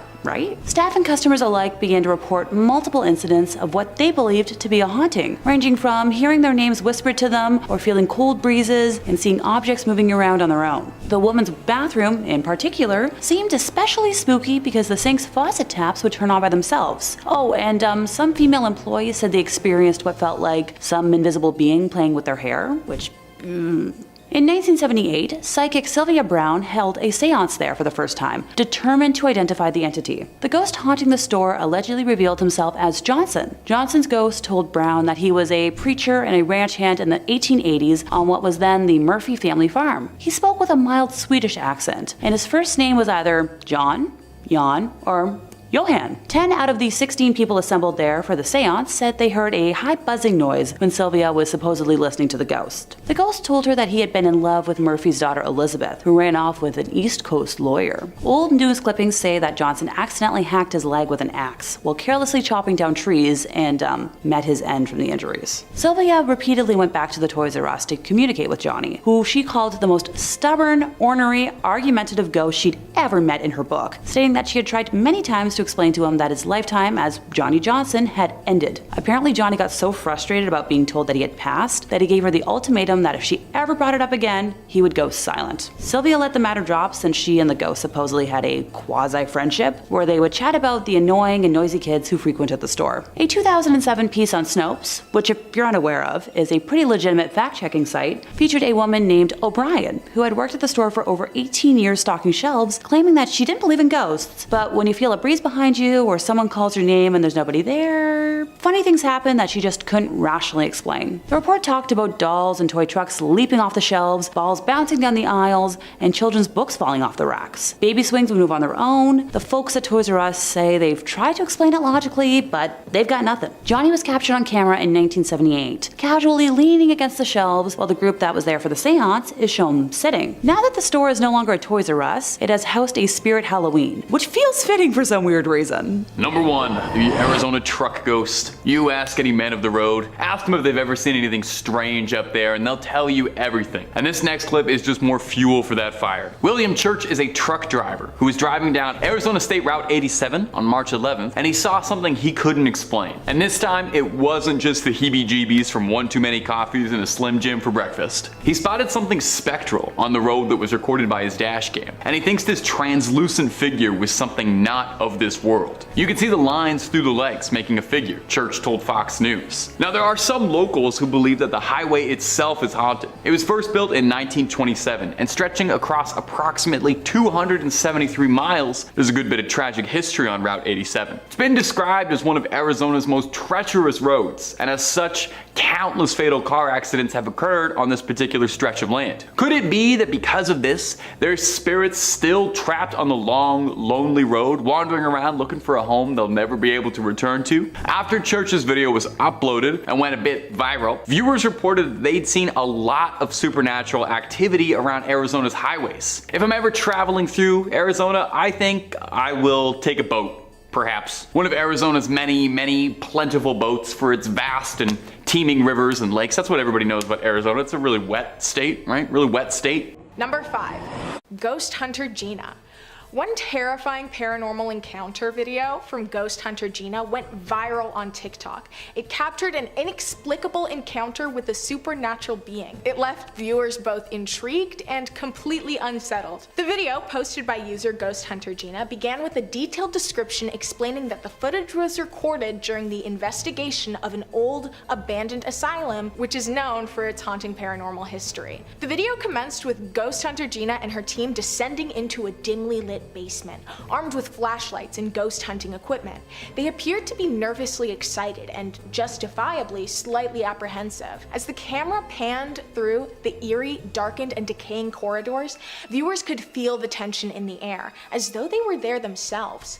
The video took on an unsettling quality as the team members began asking questions in hopes of capturing electronic voice phenomena, or EVP, or other paranormal activity. Then the unexpected happened. As the camera turned towards a dark corner of the basement, a translucent figure suddenly materialized. It was a spectral silhouette, resembling a human figure, but with an otherworldly, mist-like quality, with no discernible features that could be identified by the camera or the human eye. The figure seemed to glide slowly across the room before eerily dissolving into the darkened abyss. The camera immediately zoomed in on the spot where the apparition had been, but it was gone. It seemingly just disappeared into thin air. The footage continued for a few more moments, with the team members reacting in shock and disbelief, but still, they didn't run away. I would have run away, I'm not that brave. The video concluded with a text overlay reading, "We weren't alone." Ghost Hunter Gina's video quickly went viral on TikTok, gaining a lot of traction and of course gaining millions of views and comments. Viewers were divided in their reactions, with some expressing genuine fear and belief in the paranormal, while others remained skeptical and attributed the sighting to camera glitches or optical illusions. Skeptics questioned the authenticity of the video, suggesting it could have been manipulated using video editing software. Others speculated that the figure may have been a member of the ghost hunting team wearing a white sheet as a prank. However, Ghost Hunter Gina maintained that the video was unaltered and that none of her team members had been in that area during the recording. This debate is of course very common and will be mentioned several times throughout the video. People are definitely divided on the existence of ghosts, and even more so, they're divided on whether a ghost could even be caught on camera in the first place. The TikTok video prompted spirited discussions among users about the existence of ghosts and the ethics of paranormal investigations, like entering a place with a tragic history for the express purpose of exploiting and disturbing the resting dead. Some argued that technology made it easier to document supernatural encounters, while others cautioned against sensationalism and the potential harm of exploiting haunted locations for entertainment. Number 4. Waverly Hills Sanatorium. One insane instance that gained attention was the infamous Waverly Hills Sanatorium ghost. Waverly Hills Sanatorium is located in Louisville, Kentucky, and it's notorious for its history of tuberculosis outbreaks and its high mortality rates during the early 20th century. Abandoned for decades, the sanatorium has gained a reputation as one of the most haunted places in the United States. In past years, a group of paranormal investigators decided to explore the eerie confines of Waverly Hills Sanatorium and attempt to capture evidence of the supernatural. Armed with video cameras and other paranormal detection equipment, the team embarked on their investigation. As they ventured deeper into the derelict building, they began to experience unsettling phenomena, such as strange sounds and inexplicable temperature drops. However, the most compelling piece of evidence came in the form of a video recording. In one chilling segment, the investigators entered a dimly lit room and set up their equipment. As they began asking questions in an attempt to communicate with any spirits present, they noticed an anomalous figure in a doorway. This thing appeared as a shadowy silhouette, standing motionless with its head slightly tilted. Its eerie form seemed to defy the laws of physics, as it did not cast a shadow on the wall behind it, despite the investigators using multiple sources of light. This eerie apparition was captured on video for a brief but spine-tingling moment. The recording quickly went viral, sparking debates and discussions within the paranormal community and beyond. Skeptics argued that the figure could be a result of camera glitches, reflections, or other natural explanations. Believers, on the other hand, saw it as compelling evidence of a ghostly presence. The Waverly Hills Sanatorium ghost video remains a subject of huge intrigue, with no definitive consensus on its authenticity. Such recordings often serve as a reminder of the enduring fascination with the supernatural. Number 3. Watching TV and watching me. I'm sure everyone here enjoys watching TV, or whatever the equivalent of that is now. I mean, you're here, and this is pretty niche, so I'd assume you quite enjoyed watching a screen. Well, if you do like TV, then I'm also guessing you have an actual television somewhere in your house. The woman in the video we're talking about today definitely falls into the TV ownership category. Her name is Esmeralda, and she managed to capture a truly heart-stopping, terrifying event on video. The video begins with Esmeralda talking closely to the camera, and then she pans the camera to her right, showing a completely empty couch and wall, and then to the left of her, also showing a completely empty space. Esmeralda then flips the camera to her reflection on the TV, and it clearly captures a figure sitting directly beside her on the couch. But again, this figure only shows up in the reflection.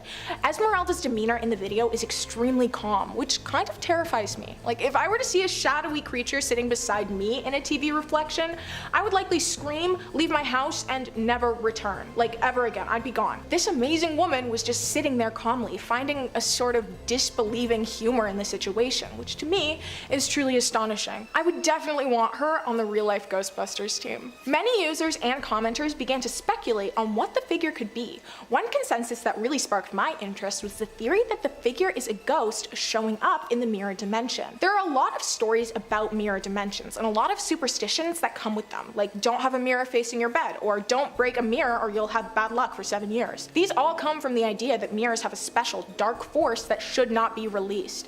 In this video, in my very professional opinion, I would suspect that this is in fact a being from the mirror dimension. Mirrors are one of the most common locations for reflections to be spotted. The fact that this figure was seen in broad daylight also furthers my belief that this creature is not of our dimension. Others have theorized that the figure is simply an optical illusion, a bending of light, or a phenomenon that our brains can't quite understand. And those theories are all possible, but my intuition tells me that there's something different here, something not quite of this world. As far as we're aware, Esmeralda still lives in the house. She wasn't about to leave just because of a creepy figure, which to me is just insane. If you want to check out the video yourself, the account is _WonderWoman1_. Check it out and let me know what you think. Number 2. Paranormal Pete. The video, posted by a user named Paranormal Pete, began with a dimly lit room. The camera, seemingly held by a trembling hand, panned slowly across the space. Dust particles were floating lazily in the air and were illuminated by the faint glow of a single struggling candle that seemed to be fighting with all of its might just to stay lit. The atmosphere was eerie and unsettled, almost as though the room was intentionally setting the stage for what was to come. As the camera continued to pan around the room, it managed to settle on an antique ornate mirror hanging on the wall. In the reflection, the room appeared empty. However, as the camera focused on the mirror, a shadowy figure materialized inside of it. The paranormal apparition had a darkened, looming quality, which was only amplified by its features, which were completely shrouded in darkness. Though the video was only a few seconds long, it was enough to send shockwaves and theories across all sides of TikTok. Comments poured in, some users expressing doubt and skepticism about the legitimacy of the video, while others were completely convinced and terrified that the video had captured a genuine paranormal encounter. Paranormal Pete claimed that the video was recorded during a late-night investigation at an extremely haunted mansion. According to his description, a whole team of investigators had set up the camera in the hopes of capturing any supernatural or paranormal activity, but they never expected to capture such a chilling video. It was a complete surprise to all of them. Skeptics immediately continued to question the authenticity of the video, suggesting that it could be a cleverly edited or staged hoax. I mean, it isn't uncommon for people to create fake videos for publicity or to enact fear. The low lighting and shaky camera added an element of uncertainty, making it difficult to tell if the video is legitimate. Others proposed that the figure might be a reflection or play of shadows. It could be faked, even without video editing. Despite the skepticism, the video quickly went viral, racking up millions of views and shares. It ignited a broader conversation about the role of social media in documenting and sharing paranormal encounters. It really did manage to reach beyond the paranormal enthusiasts of TikTok. All sides of the app became involved, and the theories surrounding the video were incredibly interesting, gaining new questions and thoughts. It's kind of amazing. Whether the TikTok video genuinely captured a ghostly presence or if it was an elaborate hoax, it did tap into our fascination with the supernatural. It reminded us that the boundaries between the known and unknown are often blurred, and in the digital age, anyone can become a storyteller, sharing their experiences and strange encounters with the world. Number 1. Complex haunting. A user on TikTok, Mrs. Ashley Tate, was previously plagued by the presence of a ghost in her house for over 2 years. Lucky for us, paranormal enthusiasts, she shared videos of strange paranormal activity on her TikTok page and has dozens of videos talking about her experience living with ghosts. The first video was posted on July 21st, 2020 and showed a shadowed figure that looked like a human but with no discernible features. The first sighting prompted a camera to be put up to capture any activity that may occur at night. The camera being set up was an amazing and terrifying idea. It led to showing her purse flying off the counter, shown from 2 angles to prove it wasn't fabricated, and even videos of her chairs being pushed over. She filmed herself coming downstairs to see all of her cabinets wide open. She continued to share videos of strange sounds, oddly fallen objects, loud bangs out of nowhere, and eventually the activity was no longer isolated to the night. It escalated every single day and even began to occur during the daytime. The owner of the account later discovered that the complex she lives in has a very strange haunted history. In the neighborhood, different locations have different levels of hauntedness, and she's even found out that a few people have passed on the property. The activity continued, and she began to do live streams where, against the advice of literally everyone, she tried to contact the spirit. In January 2021, she posted her most eerie, spine-chilling video to date. In this footage, you can clearly see a figure watching her from her back door. It's extremely blurry and kind of hard to discern, but absolutely terrifying. After 6 months living in this unrelenting nightmare, she, her husband, and their newborn baby decided to move into a new, not haunted house. But her story doesn't end there. A year after moving, a tenant of the complex she lived in saw her videos and contacted her asking for advice. This new tenant was experiencing the exact same things: opening cabinets, loud stomping, strange sounds. The entire playlist is extremely interesting to watch. It's like watching a docuseries or a movie. Luckily though, this one seems to have a happy ending. Number 5. James May Pompei. James May Pompei. James May Pompei. I'm going to be saying that for the rest of the day. James May is a renowned British television host, notable for decades of service to the BBC, zipping cars around exotic places. After Top Gear quietly came to a mutual end that all parties agreed on in 2015, May continued globe-trotting, with less companions and less motoring, in a new show called James May, Our Man In. Well, when our man went to Rome to see Pompeii, it seems he accidentally caught a spectre on tape in the old city of Pompeii. You watch this clip and tell me what you think, because I think this one is all kinds of freaky and might be one of the better ghost clips I've seen in a minute. That's why we're starting with it. As May is talking, a lone figure can be seen crossing the otherwise empty street before seemingly evaporating before your very own eyes. It's eerie, I ain't gonna lie. An unsettling coincidence is that the ghost seemingly appears as May is talking to the audience, reminding us that even though Pompeii has found life as a tourist destination, it's still one of history's biggest mass graves. Now I like to play skeptic a little bit, like you know I'm more Scully than I am Mulder. This ghost footage is pretty striking, but we can't cross out the possibility that this could just be something as boring as a camera glitching out or someone trying to scrub out a pedestrian in the background of an otherwise clean shot. Although if that's the case, why so much of the figure left behind? Could this be a former citizen of Pompeii, still trapped through the daily loop of her everyday life after the volcano claimed it and changed their lives forever? Or could this ghost be the ghost of Jeremy Clarkson's career hanging around James May? That one's too mean. Too far.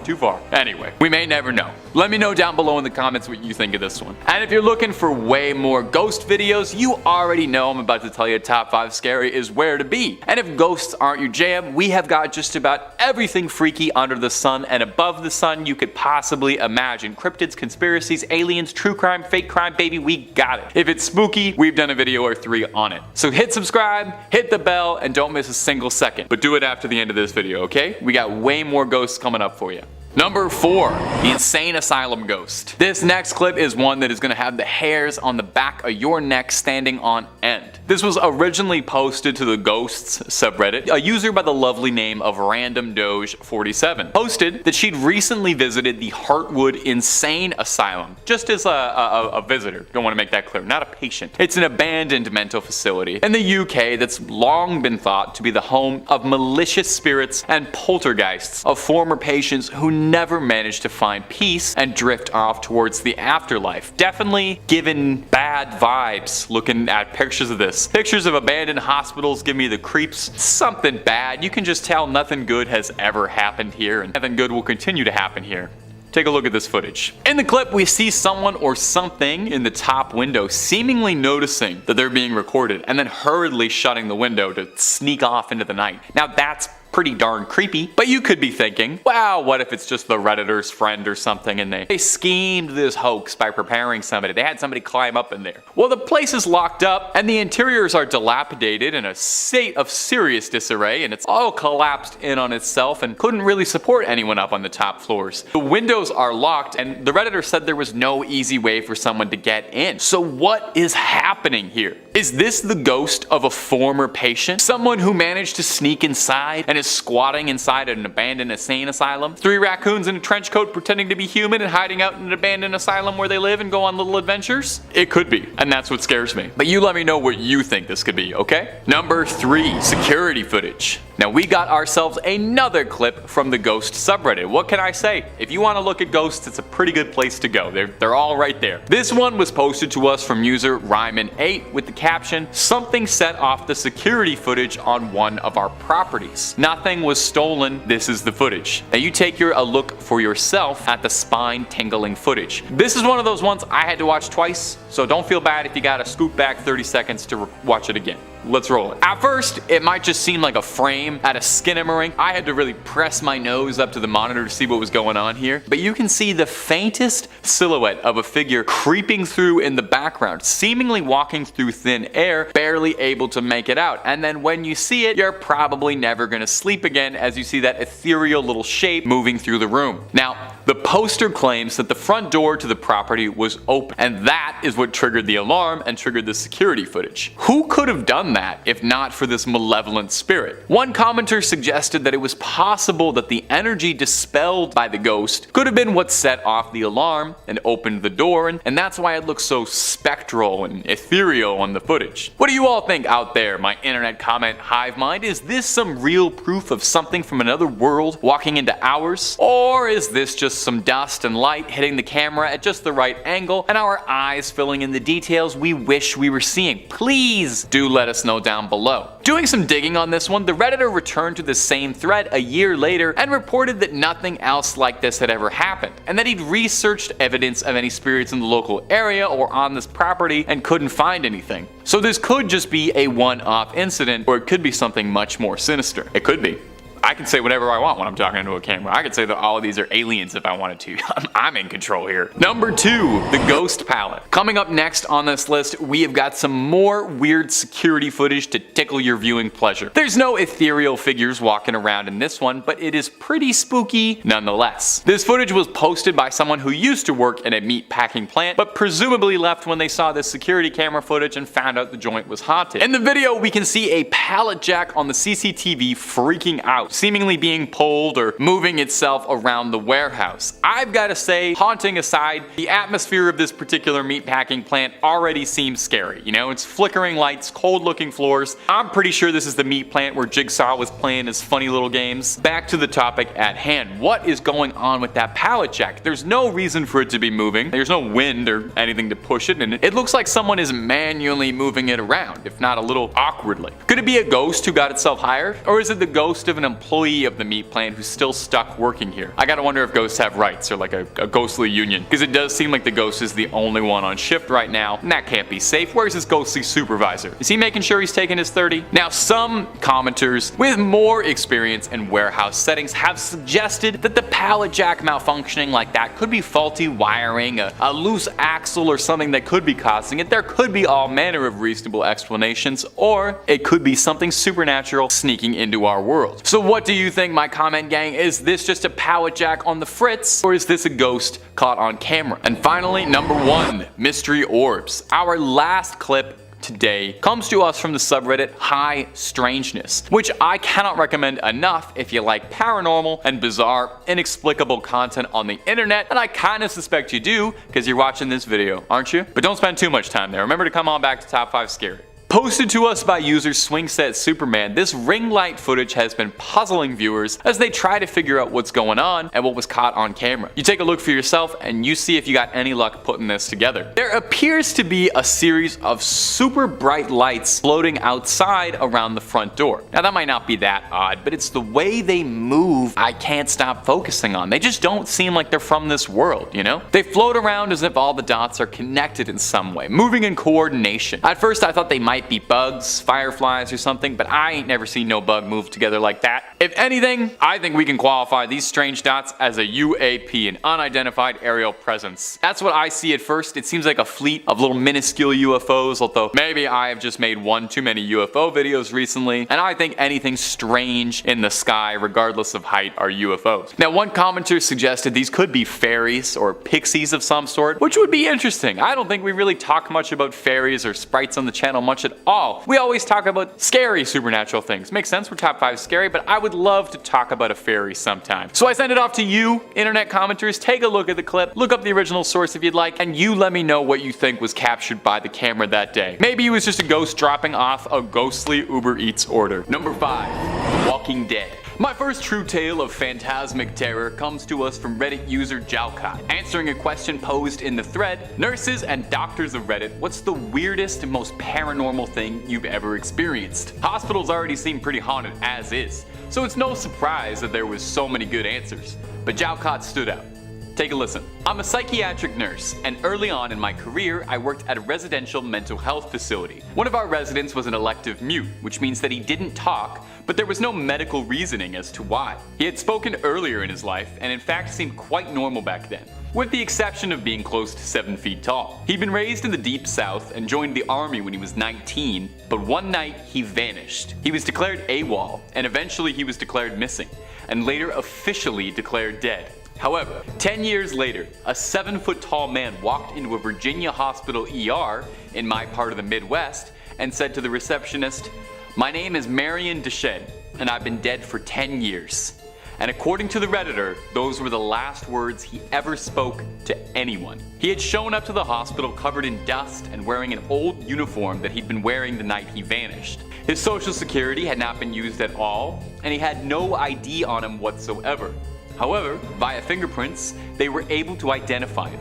The family was notified, but they said they had already grieved their lost man and that whoever was claiming to be him simply wasn't, and asked to never be contacted again. The nurse went on to add that Marion would pace all day, every day, moving his mouth in a way that looked like he was muttering to himself, but nothing came out when he moved his lips. He had an unnerving habit of throwing his head back with his mouth wide open as if he was laughing hysterically, but not so much as a breath could ever be heard. The nurse said she tried talking to him almost daily, and he would appear to listen, but only reacts by periodically throwing his head back in that laughter-mimicking way of his. Various medications and treatment plans were pursued, but nothing ever affected him. Therapy was tried as well, but all that would happen was Marion would just grin and start pacing again. She goes on to say that on her last day, she saw Marion pacing in the parking lot, throwing back his head to laugh. She closes by saying all those years she'd wondered, was he a ghost? And all those years later, she still doesn't know. Click through and listen to as many top 5 scary videos as your ears can handle. Moving on. Number 4, things that go bunk in the night. Now you would never ever believe this, but our next story comes from Reddit as well. A similar thread, a similar question. What's the most paranormal thing you've ever experienced? Lots of good ones to pick from, but this one from Mad Rampager really stood out for me. I used to be in the military. The training camp bunk that we lived in was said to be haunted. Occasionally, our stuff would go missing and reappear in weird places, like under our bed or inside a bag that we'd zipped up and stuff. No big deal, right? Weird things happen, and I mean human error and all that. Well, then came the instance that freaked everybody out. It was night after lights out, and my friend was on his phone texting his girlfriend. Most of us had been drifting off to sleep and we were lying on our beds when suddenly my friend heard the shuffling of feet from the corridor. So, thinking that it was our sergeant, he quickly hid his phone under his pillow, rolled over on his side, and tried to get to sleep. What happened next still chills me to the bone to this day. While he pretended to sleep, he heard someone right behind him at the other end of the bed saying, "Don't worry, you can continue to pretend to sleep." I could have dismissed this as a figment of his imagination, except me and 5 other people around him heard it. Creepier still, there was no one there. And weirdly, it sounded like the voice of a young girl that had said it. For reference, our camp was in the middle of an island and was set up away from the main admin building. The island had been closed by the government for army training purposes for the past 15 years, so there were definitely no civilians around, let alone any children. To make matters freakier, when we came back from our weekend home leave, there was a bunch of hair on his bed, neatly bundled up, long and jet black, and underneath his pillow was a note. Remember me? Now, as I said, we're in the middle of a forest, in the middle of an island, and at that point in time, there were no female recruits whatsoever on the island.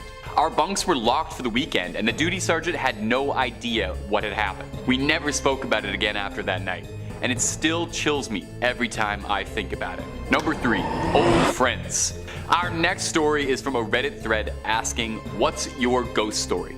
And I gotta point this one out just because it was too funny, but the original poster included the title in brackets, "Serious?" to deter any would-be paranormal pranksters. Just serious ghost stories, please.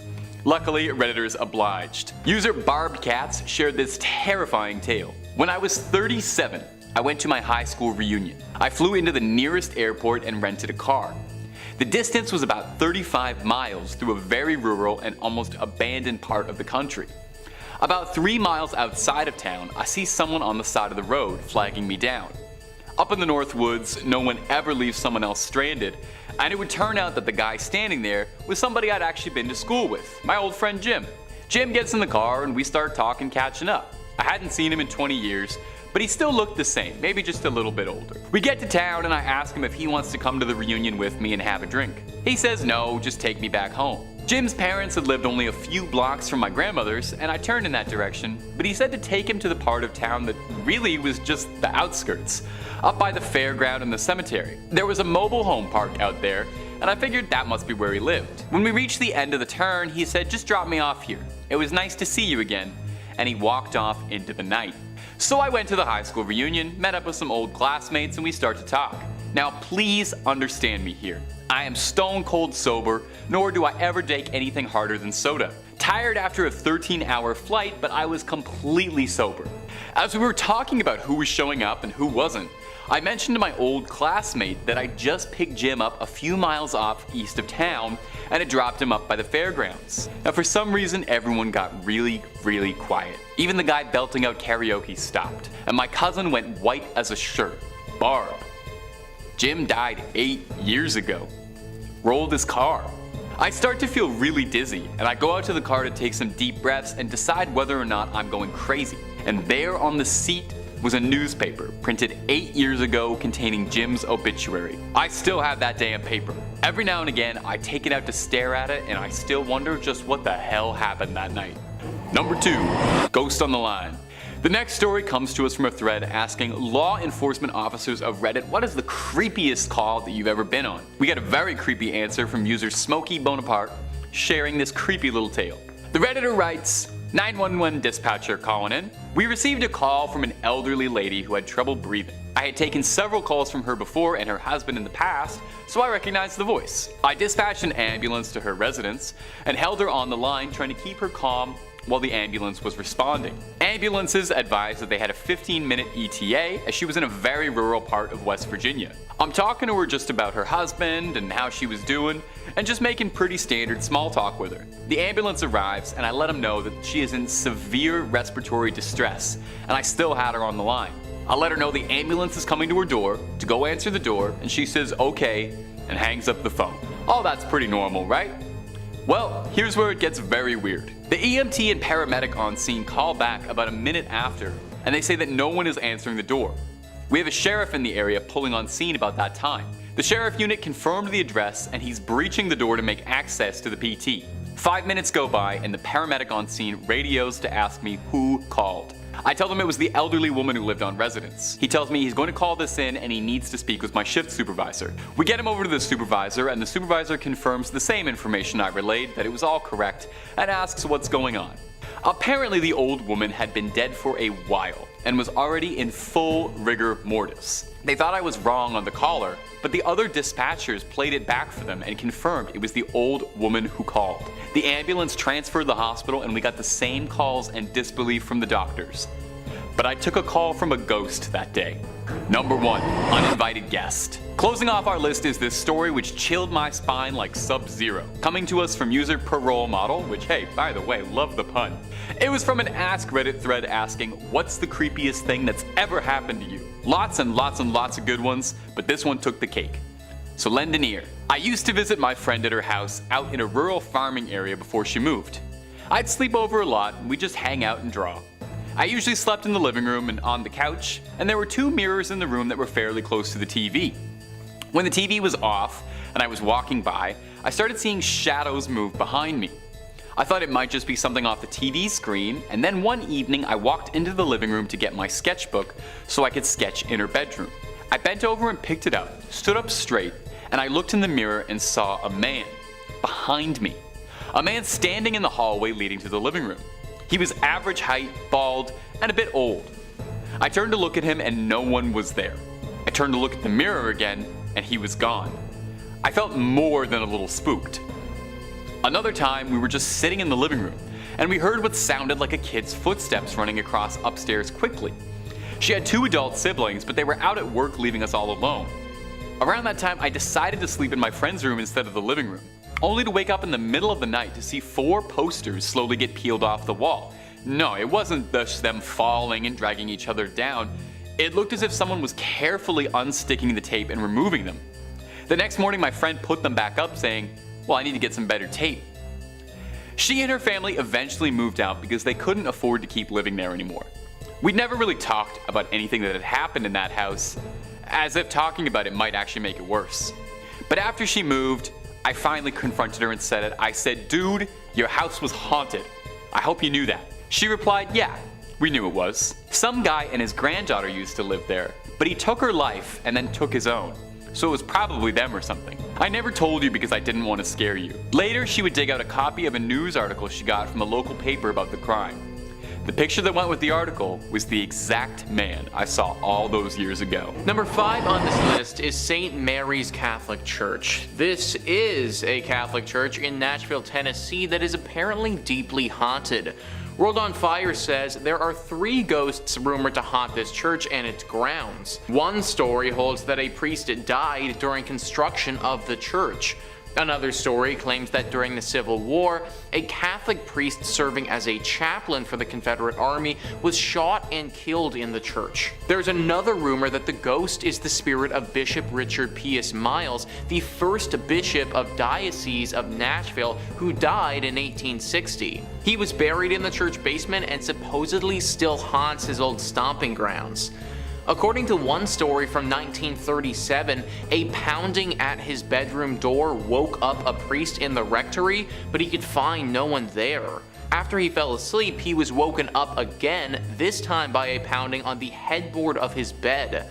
There was no one in his room, so the awakening was attributed to supernatural causes by superstitious locals. I can't say that I personally would substitute a ghost pounding on my headboard's wake-up call for a regular alarm clock, but hey, whatever gets you out of bed in the morning, right? Nowadays, the 3 ghosts that wander around here are sort of just part of the church and accepted among those who pray and worship here. Apparently these ghosts are relatively calm and won't cause too much trouble other than the occasional midnight stomping, that is. There was, however, one story where the chaplain for the Confederate Army ghost attacked someone. It happened over 50 years ago now, but apparently a woman and her young son were walking past the church and got bombarded by this ghost. They both managed to get out okay, but they were obviously really shaken up. Now, nobody knows why this ghost did this or what the story was, but we think that this woman and her son were descendants of someone who had dealings with him in real life. Potentially their grandfather killed this man or something along those lines. It's all a bit hazy, but the good thing is that's the only group of people his ghost has ever chosen to attack before. Other than that, these ghosts are just relatively annoying, but they shouldn't cause you too much problems if you go here. Number 4 on this list is the widow. There was a widow who lived in the 20th century who was a very devout Catholic. For some reason, this woman, who we're gonna call Ruth, had a very strong connection to the spirits that were in purgatory. Her story goes like this. The first soul Ruth encountered was her departed husband. He had often been impatient during his bout with cancer and had reproached God. One evening, Ruth heard a voice. That happened almost every evening over a long time when she came in from the stable. Then she suddenly recognizes the voice of her husband, but she isn't quite sure yet. Then she kneels down and just prays the rosary. She recommends her husband in particular. Yes, she thinks, he was often rather impatient. Is that perhaps the reason he must still do penance? A few evenings later, she sees a nebulous apparition right in the middle of the room. She takes holy water and prays, "O Lord, give him eternal rest." It makes her very upset, and then she sees her husband.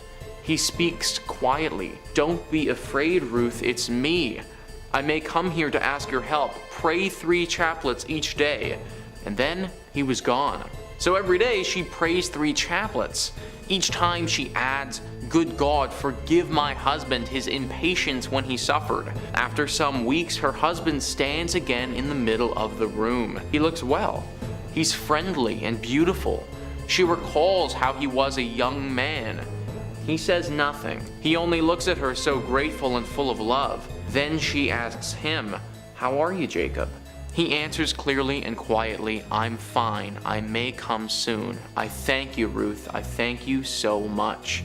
And after this, he never appeared again. So that's a pretty famous story, and Ruth went on to interact with many ghosts like this in purgatory through her life. In fact, some people started to speculate that she may even be a ghost herself as well.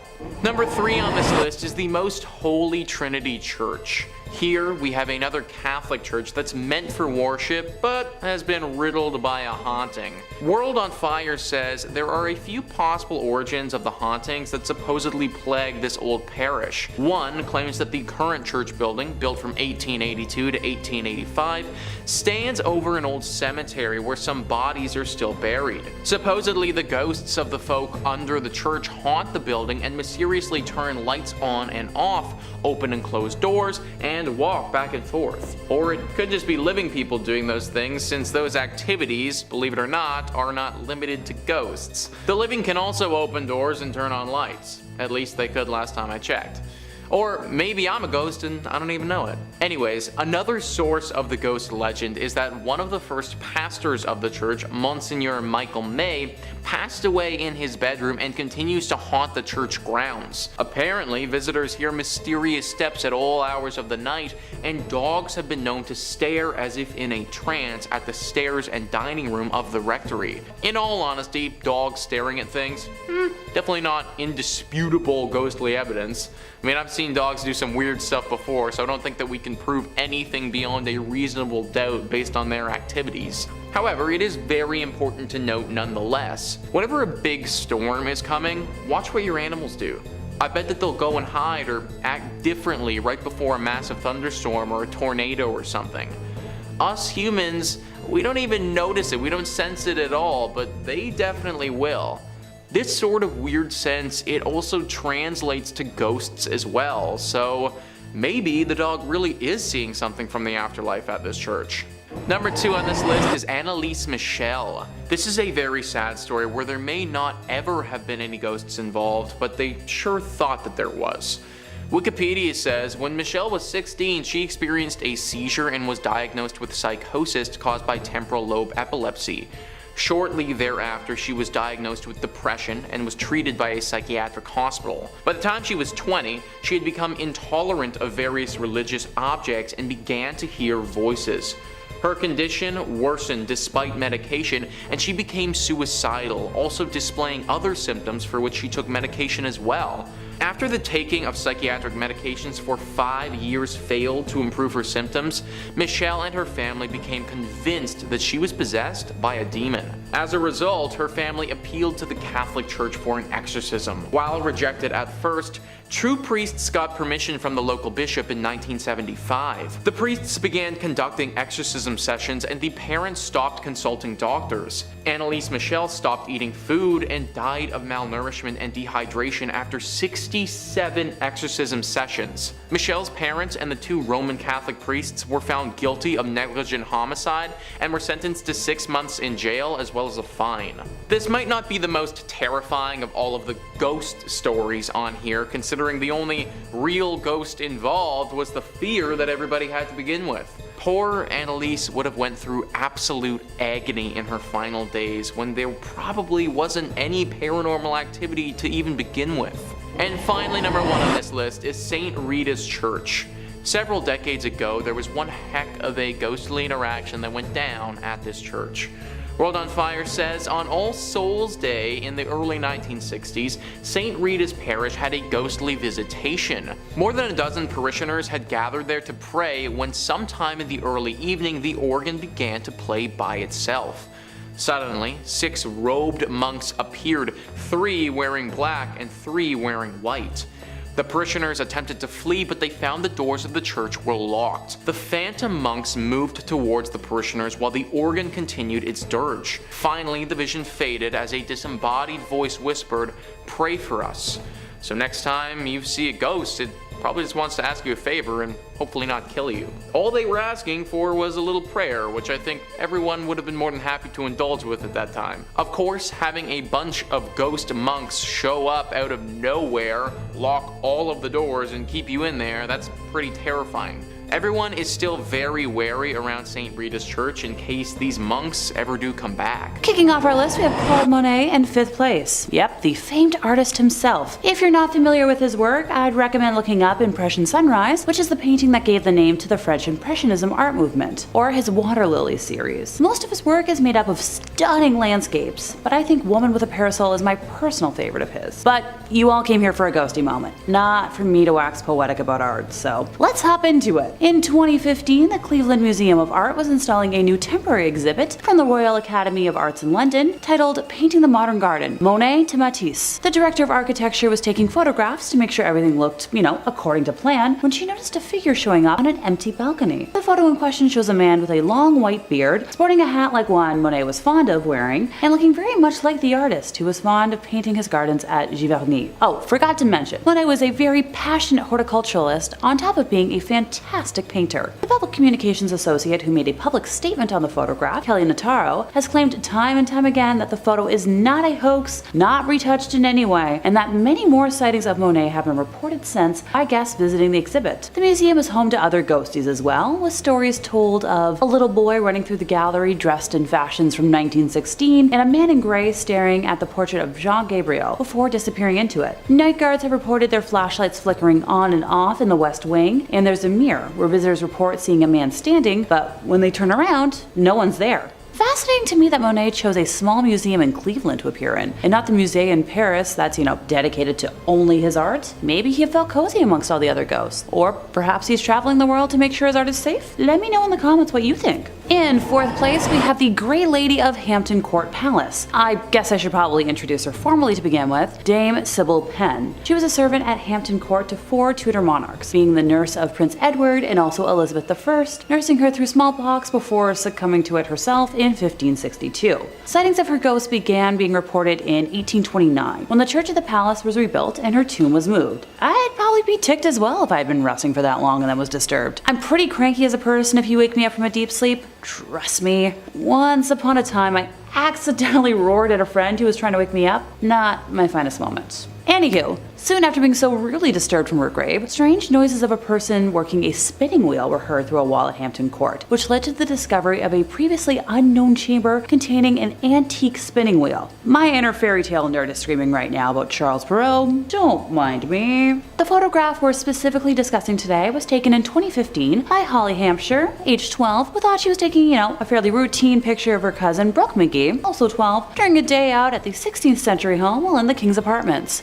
Just gotta capture those selfies. The girls didn't realize what they had encountered at the time and only made the discovery when looking through their photos a day later. Okay, now before anyone calls bull on this, it's pretty dang realistic. I know I still haven't looked through every photo I took on my most recent vacation, and those photos are almost a week old now. The photograph shows a tall woman with dark flowing hair, cloaked in a full-length black and gray gown. This is the only time someone has been able to successfully capture her on camera. She's been spotted many times over the years. Just don't confuse her with any of Henry VIII's wives, since they're also quite fond of haunting the place on a regular basis, with Jane Seymour and Catherine Howard being the most commonly spotted. Jane can be found on the Silver Stick Stairs, which once led to the room where she met her unfortunate end after giving birth to the perfect heir, while wild child Catherine can be heard screaming through the haunted gallery, where it's believed that she broke free of her guards after her initial arrest in a failed attempt to reach her husband to plead for her life. Hey, maybe the Now Museum should play host to a touring cast of 6 to see what'll happen. I'd be willing to fly out for that. In third place, we have the Brown Lady. I swear this isn't going to turn into a list of spooky ladies identified by the color of their gowns. I promise. According to legend, the Brown Lady of Raynham Hall is the ghost of Dorothy Walpole, the sister of Robert Walpole, who is generally regarded as the first Prime Minister of Great Britain. She was the second wife of Charles Townshend, who was notorious for his violent temper. The story says that when Charles discovered that his wife had committed adultery with Lord Wharton, he punished her by locking her in her rooms in the family home, which is,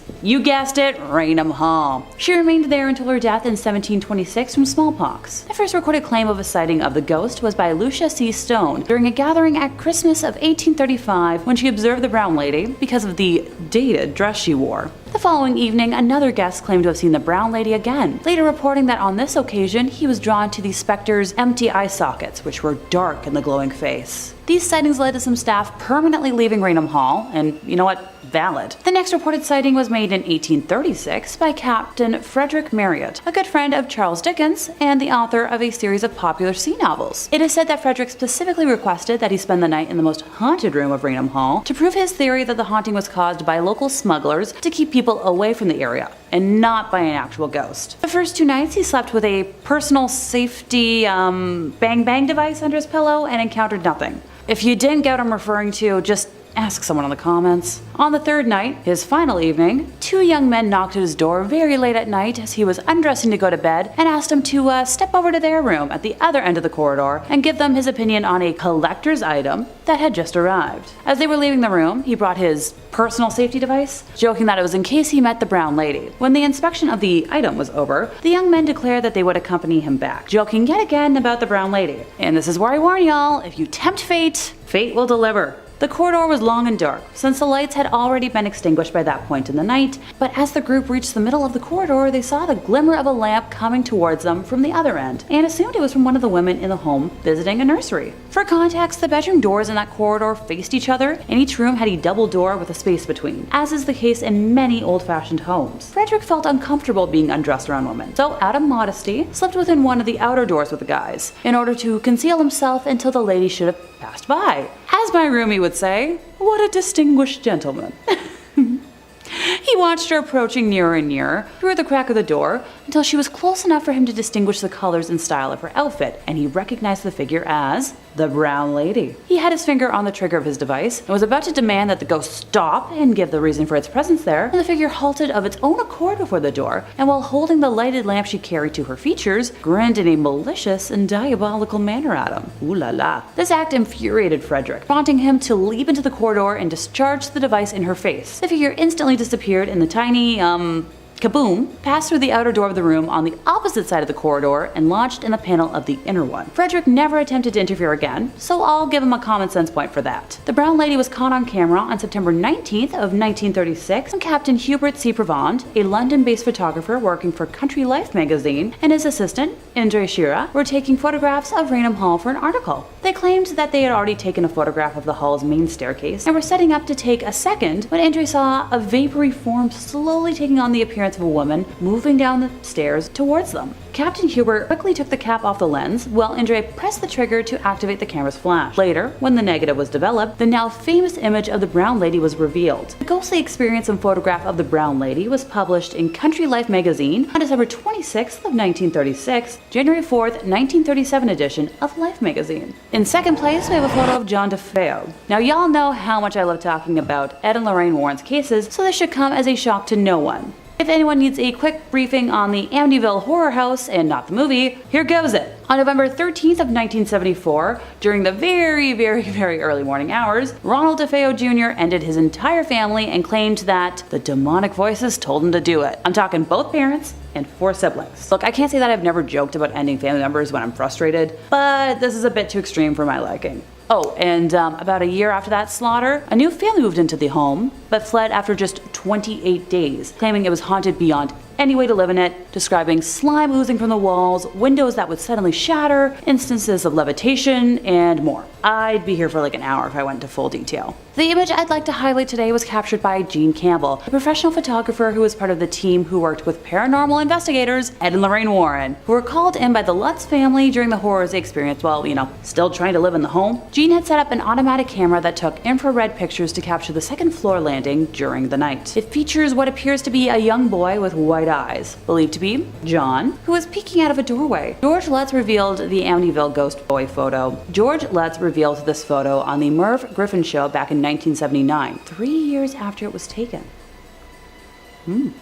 In first place, we have Mary Lee of Waverly Hills Sanatorium. In the early 1900s, the warm, wet weather of Kentucky was the perfect breeding ground for tuberculosis, pushing all of the local hospitals' capacities way past their breaking point. The Waverly Hills Sanatorium first opened its doors on July 26 of 1910 as a 2-story wooden structure built to house about 50 patients, but in October of 1926, the hospital had expanded to a 400-bed capacity to accommodate a continual influx of patients as a now 5-story facility. The sanatorium first opened in the midst of a widespread epidemic, and we all know how epidemics and pandemics go, right? Because of the highly contagious nature of the disease, extreme quarantine measures were required for patients and staff alike, meaning Waverly Hills had to function as an isolated island. The self-sufficient facility produced its own food, raised animals, and ran a functioning post office. Also featured a 500-foot-long tunnel that traveled from the first floor of the building to the bottom of the hill. Supplies could be brought in from the bottom, and the countless bodies of deceased patients were discreetly removed from the top. With the eventual introduction of a vaccine, case numbers plummeted, and in 1961 the sanatorium was officially closed, but the pain and suffering of so many souls has left a permanent mark upon the site, and that's where we come in. The photo in question was taken on September 10th of 2006 by Tom Halstead during an overnight investigation of the facility by Missouri Paranormal Research on the 4th floor of the main hospital building at around 7 a.m. If you'd like me to be technical about it, the camera used was a Pentax K1000 35mm film camera with a ProMaster 56000 extendable flash. Black and white 400 ISO film was used, and according to data provided, the camera settings were at about 1/60th of a second speed with an f-stop of 5.6. As one can see, on the right of the frame there appears to be the apparition of a young woman with dark hair and a white nightgown or dress. With the death toll from the institution being well into the thousands, one could worry that she would never be identified. But we do have a lead. She is believed to be a young girl named Mary Lee, based on a photograph that was found of a similar looking girl signed Love Mary Lee on the back. One source claims that she is the legendary nurse who allegedly went the way of the